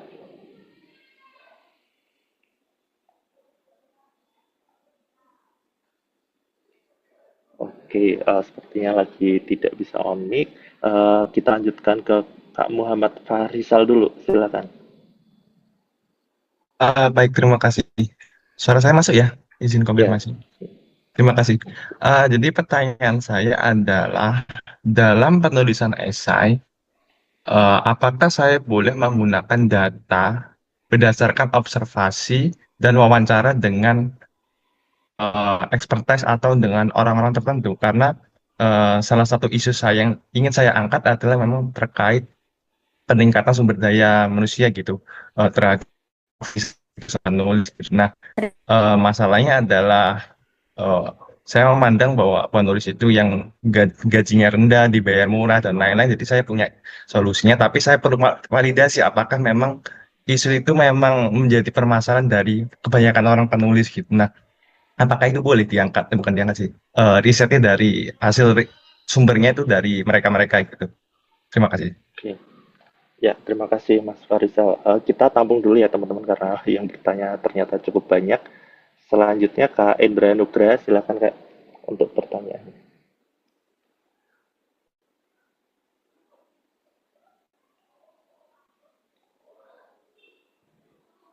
Masih belum masuk suaranya? Oke, Ya, silakan. terdengar Mas? Sudah. Ya, terima kasih Mas atas waktunya. Saya mau bertanya ke Jupe dan ke Indah. Misalkan di CP itu kan ada prestasi dan organisasi. Kan di situ banyak sekali, misalkan ya banyak sekali prestasi dan lain-lain. Apakah perlu semua dimasukkan di esai atau hanya yang linearnya saja? Itu paling Mas. Terima kasih. Oke, ya, terima kasih Kak Endra. Kak Monica apa sudah ada? Halo Kak, kalau Ya, sekarang silakan. apakah sudah terdengar? Sudah terdengar. Baik, terima kasih atas kesempatannya. Sebelumnya saya ingin bercerita dulu tentang background saya sedikit. Jadi saya lulusan S1, jurusannya biologi, dan setelah lulus kuliah, saya kuliah bahasa di Korea, kemudian lanjut S2 di Korea dengan jurusan Food and Biotechnology. Tapi dengan beberapa alasan, saya tidak melanjutkan S2 ini. Gitu. Baik alasan karena profesor dan juga jadwal yang terlalu padat sehingga mengganggu kesehatan dan lain-lain gitu. Kemudian selama di Korea tersebut saya bekerja sama dengan Kemenlu Korea, kemudian ada Tourism Organization juga di Korea sebagai content creator diplomasi untuk promoting Korea gitu. Sehingga kedepannya nantinya saya ingin berkontribusi di bidang pariwisata. Tetapi jurusan yang saya mau daftar ini adalah bisnis. Nah, apakah ini termasuk kontradiksi seperti yang tadi Kak Amelia sempat bahas dan juga Kak Juve sempat bahas.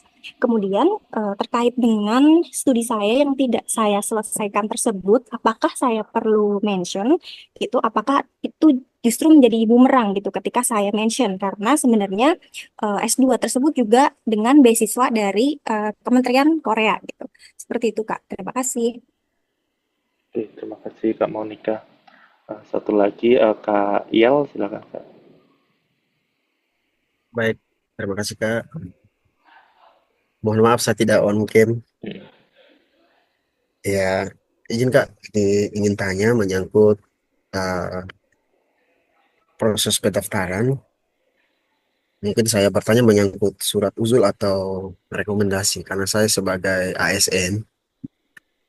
Jadi apakah rekomendasi itu ikut persis yang diminta atau yang dilampirkan di dalam public policy itu di lampirannya, atau seperti apa mungkin nanti itu menjadi kendala kalau tidak mengikuti persis format yang dikasih. Terus apakah surat rekomendasi, karena yang saya pernah mendaftar dan saya lulus seleksi administrasi itu tahun 2024, apakah masih bisa berlaku dan saya masih bisa gunakan surat rekomendasi dari atasan saya di tahun 2025. Itu saya buatnya Juli 2024. Dan yang terakhir Kak, yang menyangkut periode perkuliahan, apakah di dalam memilih periode perkuliahan itu bisa mempengaruhi kelulusannya kita nanti atau tidak? Soalnya kalau saya kan memilihnya di UGM. Kalau UGM itu kan em, ya mungkin kalau pengumumannya itu LPDP yang lulus ya mungkin di Juni. Sementara biasanya perkuliahan di UGM itu mungkin sudah mulai sekitar bulan Juli atau Agustus begitu. Nah, setahunya saya, teman-teman kemarin yang lulus tahun 2024, nah, batch 2 itu, mereka masih ada pengayaan bahasa begitu. Berarti kalau saya pilih ya Agustus, berarti tidak ada waktu dong untuk pengayaan bahasa. Berarti saya harus pilihnya 2026. Nah, apakah itu mempengaruhi uh, kelulusan untuk diterima menjadi penerima beasiswa atau tidak? Mungkin itu saja Kak. Terima kasih. Oke, terima kasih kakak-kakak sekalian. Saya rangkum sedikit tadi pertanyaannya dari Kak Farisal, apakah boleh dari wawancara data untuk di esai tidak mengutip satu paper atau data lain yang resmi?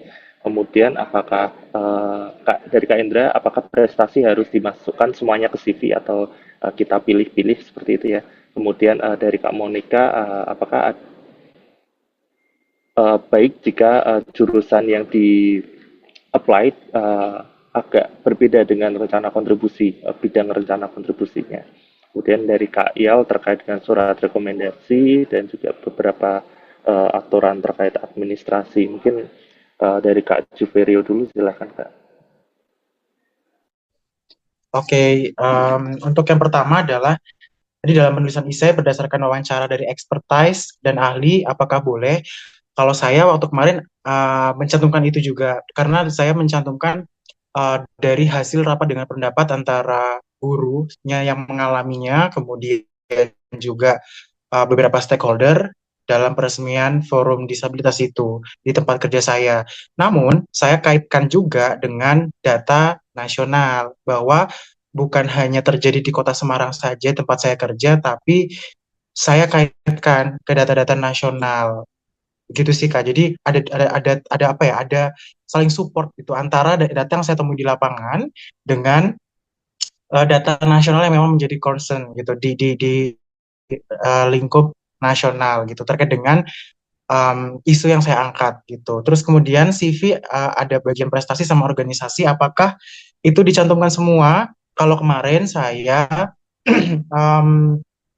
membuka lagi file-file yang pernah saya dapatkan semasa saya kuliah S1 sampai saya bekerja, itu kira-kira apa saja sih yang sesuai, yang memang selaras dengan apa yang akan saya kerjakan, apa yang saya angkat, itu yang saya pilih. Jadi saya tidak masukkan semuanya. Jadi saya filter, Kak. Terus berikutnya adalah apakah baik jurusan yang di-apply itu berbeda dengan bidang kontribusi ya, kalau nggak salah tadi ya, Kak Sandi. Iya, betul. Hmm. Nah, balik lagi tadi mengutip juga jawabannya Kak Indah ya tadi, pasti ketika kakak itu tuh, Kak Monica tadi ya kalau nggak salah, Kak Monica itu tuh apply, pasti ada memiliki alasan yang kuat kenapa kok mau berbeda nih, mau berbeda antara yang di-apply dengan nanti rencana kontribusinya. Nah, mungkin coba cari alasan itu lebih jauh lagi, lebih dalam lagi. Kemudian ada nggak kira-kira output yang memang nanti dihasilkan dari setelah kakak tuh menempuh studi gitu kan untuk bisa berkontribusi di ranahnya kakak itu tadi, meskipun memang tidak tidak apa ya, tidak pas banget, tapi ada nggak yang satu atau dua dua hal gitu yang terkait dengan bidang yang kakak tekuni nantinya di kontribusi. Dan apakah itu menjadi bumerang tadi kalau saya dengar kalau misalkan menceritakan bahwa saya tidak selesai ketika mendapatkan beasiswa dari pemerintah Korea. Nah, setahu saya memang um, LPDP itu di bagian profil diri ya, itu tuh kan di bagian pendidikan. Itu kalau kalau misalkan nanti coba dicek lagi di buku panduannya terbaru Kak Monica, kalau kemarin sih memang baik yang itu tuh sudah selesai maupun yang belum selesai atau yang tidak selesai itu di background pendidikan kita itu dicantumkan. Nah, tapi itu kalau misalkan nanti tidak ditanya di substansi, nggak usah di-mention, nggak usah dibuka gitu. Tapi kalau misalkan ditanya, ya kakak jelaskan backup plan-nya misalkan, oh ternyata saya merasa bahwa saya itu tuh apa ya namanya lebih cocok ketika saya tuh menekuni bidang X atau bidang Y yang memang itu tuh selaras dan itu sehingga saya memutuskan untuk daftar lagi ini sekarang untuk S2-nya biar lebih selaras lagi dengan rencana kontribusi nanti. Itu mungkin dari saya sih, nanti Kak Indah bisa menambahkan ya untuk yang bagian yang tadi terakhir itu sama yang rekom kalau nggak salah. Oke, dari Kak Indah silakan Kak. Terima kasih. Mungkin dari yang terakhir dulu kali yang Kak Iel ya, yang terkait ASN, surat rekomendasi ASN. Saat mendaftar saya tidak pakai format dari LPDP, tapi apa ya, poin-poin yang harus ada itu ada gitu. Jadi kan harus pakai KOP, kemudian harus ada nama pemberi rekomendasi, alamatnya gitu. Nah itu alhamdulillahnya, jadi sebenarnya itu waktu itu kesalahan sih. Saya kelewat tuh, ternyata ada format rekomendasi. Kalau menurut saya sih, kalau sudah ada format ya kenapa nggak dipakai? Jadi pakai saja. Kebetulan kenapa kemarin saya tidak pakai? Karena saya terlewat yang bagian itu. Alhamdulillahnya ternyata tetap bisa karena apa namanya? Setelah saya lihat ternyata apa yang diharapkan dari format itu semuanya ada di dalam surat rekomendasi saya gitu. Ya, jadi kalau sudah ada formatnya sih mendingan dipakai aja Kak, kalau menurut saya. Kemudian apakah boleh pakai surat rekomendasi tahun lalu? Nah, ini tuh surat rekomendasinya apakah dari atasan maksudnya atau surat referee ya, yang satu orang itu ya. Nah, kalau saran saya sih kalau kalau misalnya masih bisa diupdate ya, karena pasti ada sesuatu yang bertambah ya dari setengah tahun ini gitu. Misalnya ada sesuatu yang berbeda yang bisa menjadi nilai tambah di dalam surat rekomendasinya, menurut saya bisa diupdate. Tapi saya juga pernah punya pengalaman mendaftar di beasiswa yang lain menggunakan surat rekomendasi yang sama, akhirnya minta disuruh kirim lagi sih, akhirnya nggak boleh gitu. Jadi karena kebetulan ini ya saya kesalahan sendiri juga di institusi yang sama saya menggunakan. Jadi tahun lalu saya udah pernah apply, tahun berikutnya kemudian saya apply lagi dan terlihat nih ternyata ini rekomendasinya sama ya suratnya ya dari yang tahun lalu. Ini harus diupdate ya gitu. Jadi lebih baik saya rasa diupdate ya untuk rekomendasi. Kemudian periode perkuliahan ya tadi ada pengayaan bahasa. Pengayaan bahasa yang saya tahu itu untuk yang keluar negeri saja ya. Saya nggak tahu kalau yang dalam negeri apa ada pengayaan bahasa juga nggak. Saya kurang tahu nih untuk itu. Jadi yang pasti sih kalau untuk periode perkuliahan barangkali nanti semuanya sudah apa ya? Saya rasa semuanya bisa dikoordinasikan ya, Mas Juve ya, untuk apa namanya misalnya PK-nya bahkan bisa disesuaikan gitu. Punten saya belum melewati itu, jadi saya belum bisa jawab untuk itu.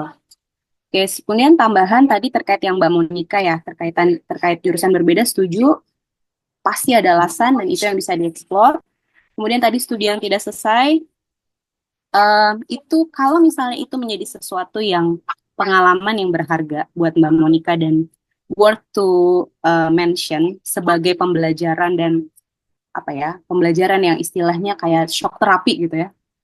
Kalau memang itu studi nggak lanjut karena ada alasan-alasan yang penting, misalnya tadi masalah profesor. Jadi bukan kesalahan, karena kelalaian Kak Monika, misalnya karena punten malas misalnya atau terlewat apa, saya rasa itu bisa dieksplor. Maksudnya bahwa mungkin di bagian pengalaman yang kurang membanggakan misalnya, bahwa ini bukan sesuatu yang membanggakan bahwa saya pernah sekolah S2 dan nggak selesai. Tapi ini bukan sepenuhnya karena kesalahan saya misalnya. Ini ada beberapa hal yang di luar kendali saya.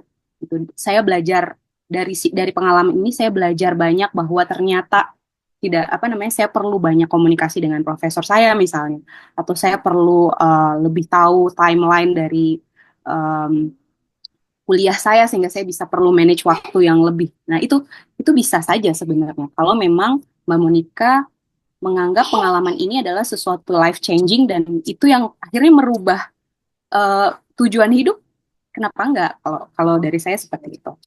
Kemudian tadi soal hasil survei tadi sudah Mas Duve, kalau untuk CV setuju. Jadi kalau di bagian CV-nya mungkin bisa saja dimasukkan semuanya gitu. Tapi tadi kalau nggak salah pertanyaannya dimasukkan ke esai kalau tidak salah. Kalau nggak salah dimasukkan di esai, kalau esai saya rasa yang berhubungan saja. Gitu barangkali Mas Andi. Oke, terima kasih Kak Indah, Kak Juve. Sebetulnya teman sedikit untuk syarat-syarat administrasi di LPDP itu hitam putih, jadi nggak ada kalau misalnya ya itu kemungkinan besar nggak lolos gitu. Nah, jika teman-teman ada case khusus, sebetulnya agar lebih yakin teman-teman bisa mengajukan ke tiket bantuan gitu. Daripada bertanya ke awardee yang sudah lulus, karena mungkin case-nya akan berbeda. Oke, selanjutnya Kak Firda, silakan Kak. Oke, halo Kak. Saya kan S1-nya jurusan pendidikan fisika. Nah, terus setelah lulus 2 tahun ini ngajar di sekolah internasional. Nah, rencana mau ngambil S2 pengajaran fisika karena mau lebih memperdalam ilmu fisikanya gitu. Nah, nanti selama S1 itu saya magangnya kan di sekolah nasional ya, Kak. Nah, tapi setelah kerja di sekolah internasional, saya lebih nyaman gitu ngajar pakai kurikulum Cambridge gitu, karena panduan yang dikasih dari Cambridge-nya tuh jauh lebih terarah gitu buat kita ngajar ke anak-anak. Nah, nanti kalau di essay itu kan ada rencana jangka panjang, pendek, sama menengah nih. Saya perlu ngasih tahu saya mau di sekolah yang mana. Kalau misalnya mau ngasih tahu di sekolah mana, kan saya lebih nyaman di sekolah internasional itu jadi masalah atau enggak ya, Pak? Terima kasih. Iya, terima kasih Kak Firda. Selanjutnya Kak Ramadhanif. Baik Kak, terima kasih atas kesempatannya. Saya ingin bertanya. Jadi sebenarnya tujuan kita mendaftar beasiswa LPDP kan dalam tanda kurung untuk meminta uang, meminta dukungan dana dari LPDP untuk kita melanjutkan studi seperti itu. Nah, namun kan di fakta lapangan beasiswa nggak hanya LPDP, ada banyak sekali beasiswa yang mungkin bisa juga untuk mendukung kita melanjutkan studi seperti itu. Nah, pertanyaan saya, apakah kesesuaian kita dengan LPDP itu perlu dicantumkan ke dalam esai? Apabila perlu, sebaiknya dicantumkan di struktur bagian yang mana dan cara penyampaiannya seperti apa? Mungkin di luar penyampaian seperti kesesuaian visi misi dengan LPDP, ada hal lain kah yang perlu disampaikan dalam bagian ini seperti itu, Kak? Terima kasih. Oke, terima kasih Kak Ramadan. Selanjutnya Kak Al. Baik, kedengaran ya suara saya ya? Iya, Oke. kedengaran. Selamat siang Kak Juve, Kak Indah, Kakak Telerin, dan teman-teman yang hadir. Perkenalkan, nama saya Alda Putri. Saya ingin mendaftar LPDP untuk program Master of Laws di batch ini. Pertanyaan saya adalah, penjelasan mengenai masalah yang akan saya selesaikan idealnya sebanyak apa ya? Jadi sebelumnya dari PowerPoint yang Kak Juve present sebelumnya, tercantum bahwa penyebutan masalah ini tuh cukup dicantumkan pada background. Sementara maksud saya di sini adalah elaborasinya, seperti satu, saya menjelaskan masalah yang saya temui di kantor dan kebetulan skupnya nasional. Dan karena saya lagi concern di masalah investasi asing, saya juga kasih figures atau angka dari kenaikan investasi asing tersebut. Kedua, saya jelasin juga dasar hukum yang dilanggar, apa-apa aja gitu dari case yang saya temui itu. Ketiga, saya cek juga implementasi yang sedang berjalan sekarang yang dilakukan oleh pemerintah kita. lalu kerugian yang dialami oleh negara. Jadi, maksud saya di sini saya mau kuliti banget apa urgensi dari penyelesaian masalah ini. Yang mana akhirnya nanti saya rencananya akan menawarkan pendekatan lain yang dapat dikerjakan untuk menyelesaikan masalah ini tanpa merubah kebijakan hukum Indo lah, yang baru akan saya ketahui ketika saya berkuliah nanti di universitas tersebut. Jadi, dari poin-poin yang banyak tadi, Kak, esai aktual saya sekarang yang saya sedang kerjakan, penjabarannya ini membutuhkan kurang lebih 700 kata. Nah, concern saya adalah saya takut motivation letter saya ini malah seperti tesis, padahal maksud saya adalah untuk menekankan urgensi kenapa saya harus menyelesaikan ini dan pendekatannya yang saya akan dapatkan di Australia nanti untuk bisa saya adopsi ke sini. Seperti itu aja, Kak. Terima kasih. Oke, dari satu lagi kali ya, Kak Sasi silakan. Ya, terima kasih Kak. Sebelumnya saya ingin bertanya, nanti untuk saat pembuat esai itu kan ada 3 poin yang diminta dalam rangkap 1.500 sampai 200 kata. Nah, pertanyaan saya untuk Kak Indah sama Kak Juve, gimana sih saran dari kakak-kakak untuk ngebikin ringkasan pengabdian pasca studi yang di bagian bawahnya dengan baik? Terima kasih. Ya, terima kasih Kak Sasi ya. Ya, dua pertanyaan terkait dengan bagaimana mengelaborasi esai ya dari Kak Alda dan Kak Sasi agar cukup tuh di 2000 kata seperti itu. Kemudian Kak Ramadan, apakah kesesuaian visi kita dengan LPDP perlu dicantumkan di dalam esai? Seperti itu. Kemudian Kak Firda terkait dengan kontribusinya ya di saat mengajar saat kembali ke Indonesia. Silakan Kak Juve dulu, silakan. Oke, mungkin saya mau jawab yang ini ya, kesesuaian kita tadi dengan LPDP perlu dicantumkan di bagian mana. Kalau saya di bagian yang akhir sama di bagian isi sedikit gitu ya, yang di bagian isu gitu.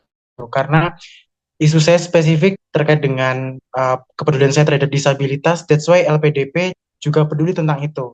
Itu saya mention di situ. Terus selanjutnya adalah yang Kak Sasi tadi ya, membuat 3 poin yang diminta. Gimana saran dari kita untuk membuat di bagian kontribusinya? Yang pertama, kalau belum terpikirkan secara detail, kakak bisa membuat poin-poin terlebih dahulu di breakdown di Microsoft Word atau dokumen terpisah gitu. Karena di bagian kontribusi itu kan perlu ini ya, perlu pemikiran secara matang yang terukur gitu. Jadi kalau saya pribadi sih tidak bisa langsung menuliskan, membuat uraian narasi begitu. Nah, itu yang saya lakukan kemarin itu adalah membuat poin-poin dulu apa aja sih yang saya mau lakukan, terus kemudian nanti setelah saya tahu, saya bagi tuh di mana yang kira-kira available untuk saya lakukan langsung. Itu saya masukkan di jangka pendek, kemudian nanti jangka menengah dan panjang. Itu caranya. Karena nanti setelah itu, setelah poin-poinnya itu sudah terbentuk dan pembagiannya sudah tahu mau dilakukan di mana, baru tuh nanti dibuat narasi. Jadi kalau kita belum paham atau belum tahu konteks isinya mau ditulis seperti apa, buatlah poin-poin dulu, gitu. Terus tadi pertanyaannya Kak Alda Putri, tadi tuh penjelasan masalahnya tuh sejauh apa sih yang dituliskan gitu kan, tadi kalau nggak salah terkait dengan investasi asing ya di pekerjaannya gitu kan. Poin-poinnya apabila dijabarkan tuh membutuhkan 700 kata tadi kalau nggak salah dengar ya. Nah, sependek yang saya alami kemarin ketika menulis Kak, ini boleh diikuti boleh tidak. Jadi kalau saya tuh berangkat dari isu di sekitar saya, kemudian saya kaitkan di ranah pekerjaan saya, misalkan kendala-kendala yang guru alami itu saya tuliskan dan saya rangkum menjadi cukup 1 paragraf aja, dan itu tuh terdiri dari 2 sampai 3 atau 4 kalimat begitu. Terus kemudian dari situ ternyata di bawahnya itu saya breakdown lagi data nasional berupa prevalensi itu artinya tuh ini jumlah dari isu yang saya angkat terkait dengan kualitas pendidikan inklusi di Indonesia itu seperti apa. Nah, berarti kalau kakak tadi terkait dengan investasi asing, bagaimana dampaknya, itu secara singkat saja, kak, pilihlah data-data yang memang itu tuh menjadi highlight. Dan gini ya, kalau kita tuh pengen memasukkan data itu kan pasti pengen semua ya, tapi ada data yang memang itu tuh lebih penting daripada data-data lainnya. Nah, itu yang kakak pilih gitu di data nasional tadi. Jadi nggak dimasukkan semua, kak. Kemudian diakhiri dengan apa ya, gap yang kakak rasakan seperti apa gitu. Itu kalau dari saya. Jadi cukup 2 paragraf sih kalau saya kemarin menjelaskan. Satu, apa, berdasarkan dari ranah pekerjaan saya, kemudian dikaitkan dengan data nasional. Itu saya 2 paragraf kemarin gitu. Saya lebih banyak menjelaskan di bagian kontribusi gitu. Oke, monggo Kak Indah. Oke, ya silakan Kak Indah. Oke, baik.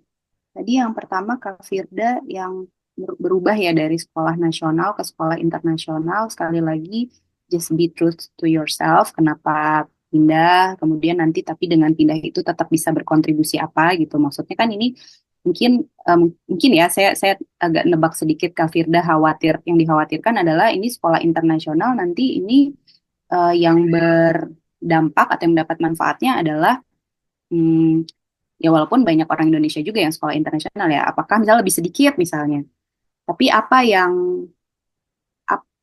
dampak apa yang bisa tetap didapat gitu dengan Kak Firda mengajar di sekolah internasional gitu, bukan di sekolah nasional. Ya, jadi dieksplor saja potensi-potensinya gitu, maksudnya apa ya? Maksudnya dengan mengajar di sekolah internasional itu tuh apa sih yang bisa didapat gitu, atau misalnya apa keuntungannya? Tentunya nanti kan tujuannya ujung-ujungnya kan buat Indonesia nih, tapi misalnya buat anak Indonesia, buat anak-anak Indonesia, nah tapi apa gitu dengan sekolah internasional ini apa gitu ya. Mungkin itu yang bisa dieksplor. Kemudian tadi yang pertanyaan Kak Rama sesuai sama setuju dengan Mas Juve, bisa di awal ya waktu di introduction. Kemudian untuk tadi yang terakhir itu tentang yang Kak Al itu sejauh mana masalah, setuju. Tapi sekali lagi balik lagi ke kan ini kan baru memulai ya. Menurut saya sih ya diteruskan saja dulu, nanti kita bisa lihat apakah misalnya ini esai saya kebanyakan ngomongin masalah nih, tapi jalan keluarnya malah lebih dikit gitu. Karena seringkali gitu, punten karena saya dosen ya, mahasiswa saya juga suka kalau nulis sesuatu proposal gitu atau inovasi project, yang banyak itu latar belakangnya gitu. Tapi pas bagian inovasinya atau project itu sedikit sekali penjelasannya. Nah itu yang mungkin nanti perlu dilihat secara keseluruhan pada saat di akhir, apakah memang penjelasan masalah ini terlalu banyak gitu. Sekarang ditulis aja Kak, nggak usah khawatir kayak misalnya, aduh udah banyak ya kayaknya. Udah ditulis aja dulu, nanti kalau misalnya sudah semua, karena ternyata 1.500 kata itu nggak sedikit Kak. Jadi siapa tahu nanti ternyata, eh ya memang dengan masalah tadi 300 kata, ya cukup sebenarnya kan masih ada, misalnya nih, masih ada 1.200 kata lagi untuk menjelaskan untuk yang lain gitu. Ya, itu sih mungkin yang perlu diperhatikan. Kemudian untuk yang terakhir, untuk rangkuman pasca studi yang di akhir itu ya, Kak ya, sejujurnya kalau boleh share pengalaman pribadi, saya benar-benar cuma menulis satu kalimat, maaf. Iya benar, satu kalimat. Saya, kan itu rangkuman ya, jadi saya intinya cuma bilang, saya akan kembali ke Indonesia untuk bla bla bla bla bla bla, udah gitu. Jadi nggak benar-benar hanya sesingkat itu. Itu pengalaman saya seperti itu. Jadi karena ya tahu ya mungkin karena udahlah di atas sudah banyak ya udah saya tulisnya benar-benar hanya saya akan kembali ke Indonesia dan saya akan melakukan ini, benar-benar cuma satu kalimat, bahkan nggak ada poin.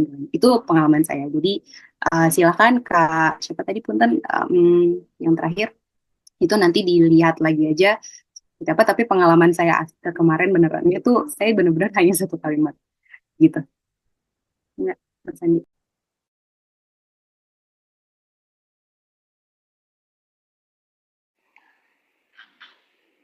Oke, mungkin satu pertanyaan terakhir ya dari Kak Ana. Silakan Kak. Selamat siang, Kak Indah dan Kak Jupe. Perkenalkan saya Ana.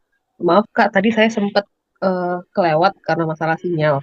Ini untuk masalah badinya di esai, kan di buklet PDP sendiri dia runut, misalnya komitmen kembali ke Indonesia, lalu yang kedua rencana pasca studi dan rencana kontribusi di Indonesia. Nah, lalu apakah di esainya juga harus serunut sesuai buklet atau tetap terserah kita, yang penting mencakup ketiga item tersebut begitu. Terus yang kedua, isu yang diangkat boleh dua atau satu saja. Misalnya, saya kebetulan adalah berstatus dokter di PNS, di Polri, di mana saya tertarik sedang ingin mengambil prodi psikiatri. Nanti isunya itu saya tertarik antara isu kekerasan seksual, di mana yang kita tahu Indonesia lagi darurat kekerasan seksual gitu. Atau yang kedua, psikiatri forensik, masalah hukum yang dikaitkan dengan mentality si pelaku kekerasan tersebut. Nah, itu kedua hal itu saya temukan menarik. Itu bisa diangkat sekaligus atau satu saja untuk isu esai. Oke, terima kasih Kak Indah dan Kak Jupe. Oke, silakan dari Kak Indah terlebih dahulu. Tadi pertanyaan pertama kok saya lupa ya Mas Andi. Iya Kak, body esai antara komitmen kembali ke Indonesia. Okay. Urutannya ya tadi apakah harus urut? Harus berurut atau boleh random gitu. Kalau tadi kan seperti yang saya share itu saya benar-benar runut seperti itu. Tapi sebenarnya gini, kalau saya lihat kembali esai saya ya, pada saat saya membuat PPT ini, saya melihat kembali esai saya yang waktu itu saya kerjakan.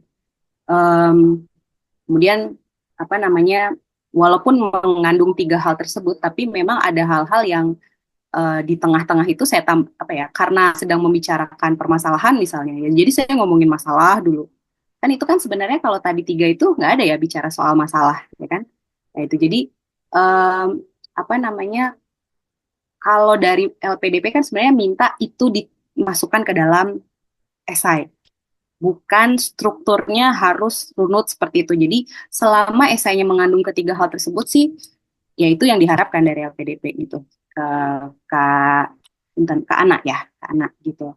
Jadi kalau saya mencoba runut, tapi setelah saya lihat lagi ternyata saya ada kadang-kadang ada sesuatu di tengah-tengahnya juga gitu, karena berkaitan dengan apa yang saya sampaikan sebelumnya gitu.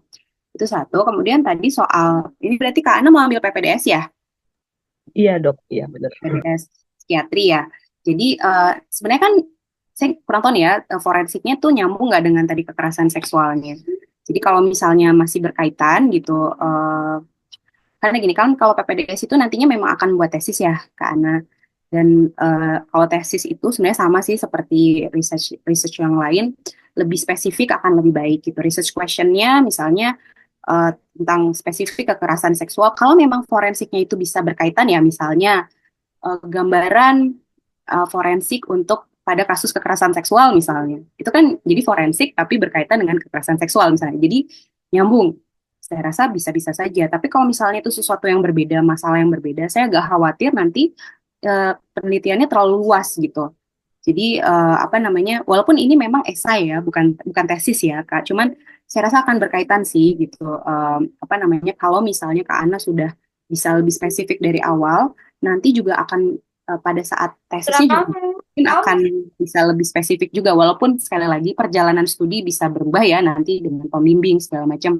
Tapi kalau Kak Ana udah spesifik dari awal tuh, pembimbing juga akan enak gitu. Buat Kak Ananya juga bisa lebih fokus gitu. Oke, saya pokoknya berkaitan dengan kekerasan seksual misalnya.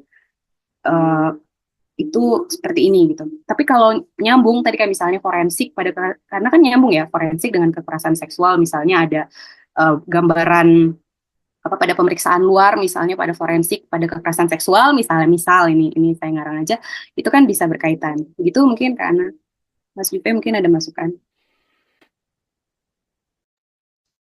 Oke, sedikit pada intinya Kak, untuk di body esai itu tidak harus sesuai runtut seperti yang ada di buku panduan. Boleh seperti caranya Kak Indah ataupun seperti saya ataupun versi Kakak juga bisa. Yang terpenting adalah memuat 3 ini tadi. Terus untuk yang psikiatri tadi ya, sama kekerasan seksual, sama apa tadi satu lagi terkait dengan forensik itu apabila memang masih make sense dan itu tuh bisa di satu bidang spesialisasi kakak nantinya di psikiatri, maka kaitkan dan masukkan. Tapi kalau memang itu tuh berbeda, maka pilihlah concern satu isu yang memang tadi misalkan terkait dengan kekerasan seksual tadi, bisa dari segi korbannya yang mungkin ditangani oleh psikiatrinya. Nah, itu bisa dimasukkan ke situ Kak, ke salah satu spesialisasi kakak. Itu sih secara umum sama dengan Kak Indah jawabannya. Oke, terima kasih Kak Indah dan Kak Juve atas jawaban-jawaban yang mencerahkan ya. Namun mohon maaf untuk Kak Rima, Kak Niputuna Ardia, Kak DN, pertanyaan belum bisa dijawab karena waktu kita sudah habis. Teman-teman semuanya bisa menghubungi Kak Indah dan Kak Juve di sosial media yang tadi sudah diberikan, atau bisa bertanya ke Telegram LPDP Unofficial ya, karena di sana banyak juga teman-teman awardee dan juga teman-teman yang ingin melanjutkan studi menggunakan LPDP. Akhir kata saya mau mengucapkan mohon maaf apabila ada pernyataan atau perkataan yang menyinggung hati teman-teman sekalian. Saya akhiri webinar kali ini dengan wassalamualaikum warahmatullahi wabarakatuh. Sekali lagi terima kasih untuk Kak Indah dan Kak Juverio. Terima kasih Mas Juve, Kang Sandi, dan teman-teman. Terima kasih Kak Indah, Terima kasih Mas Juve. juga. Terima kasih narasumber. Terima kasih banyak semuanya. Selamat siang. Terima kasih semuanya. Terima kasih Kak Juve, Kak Indah. Terima kasih.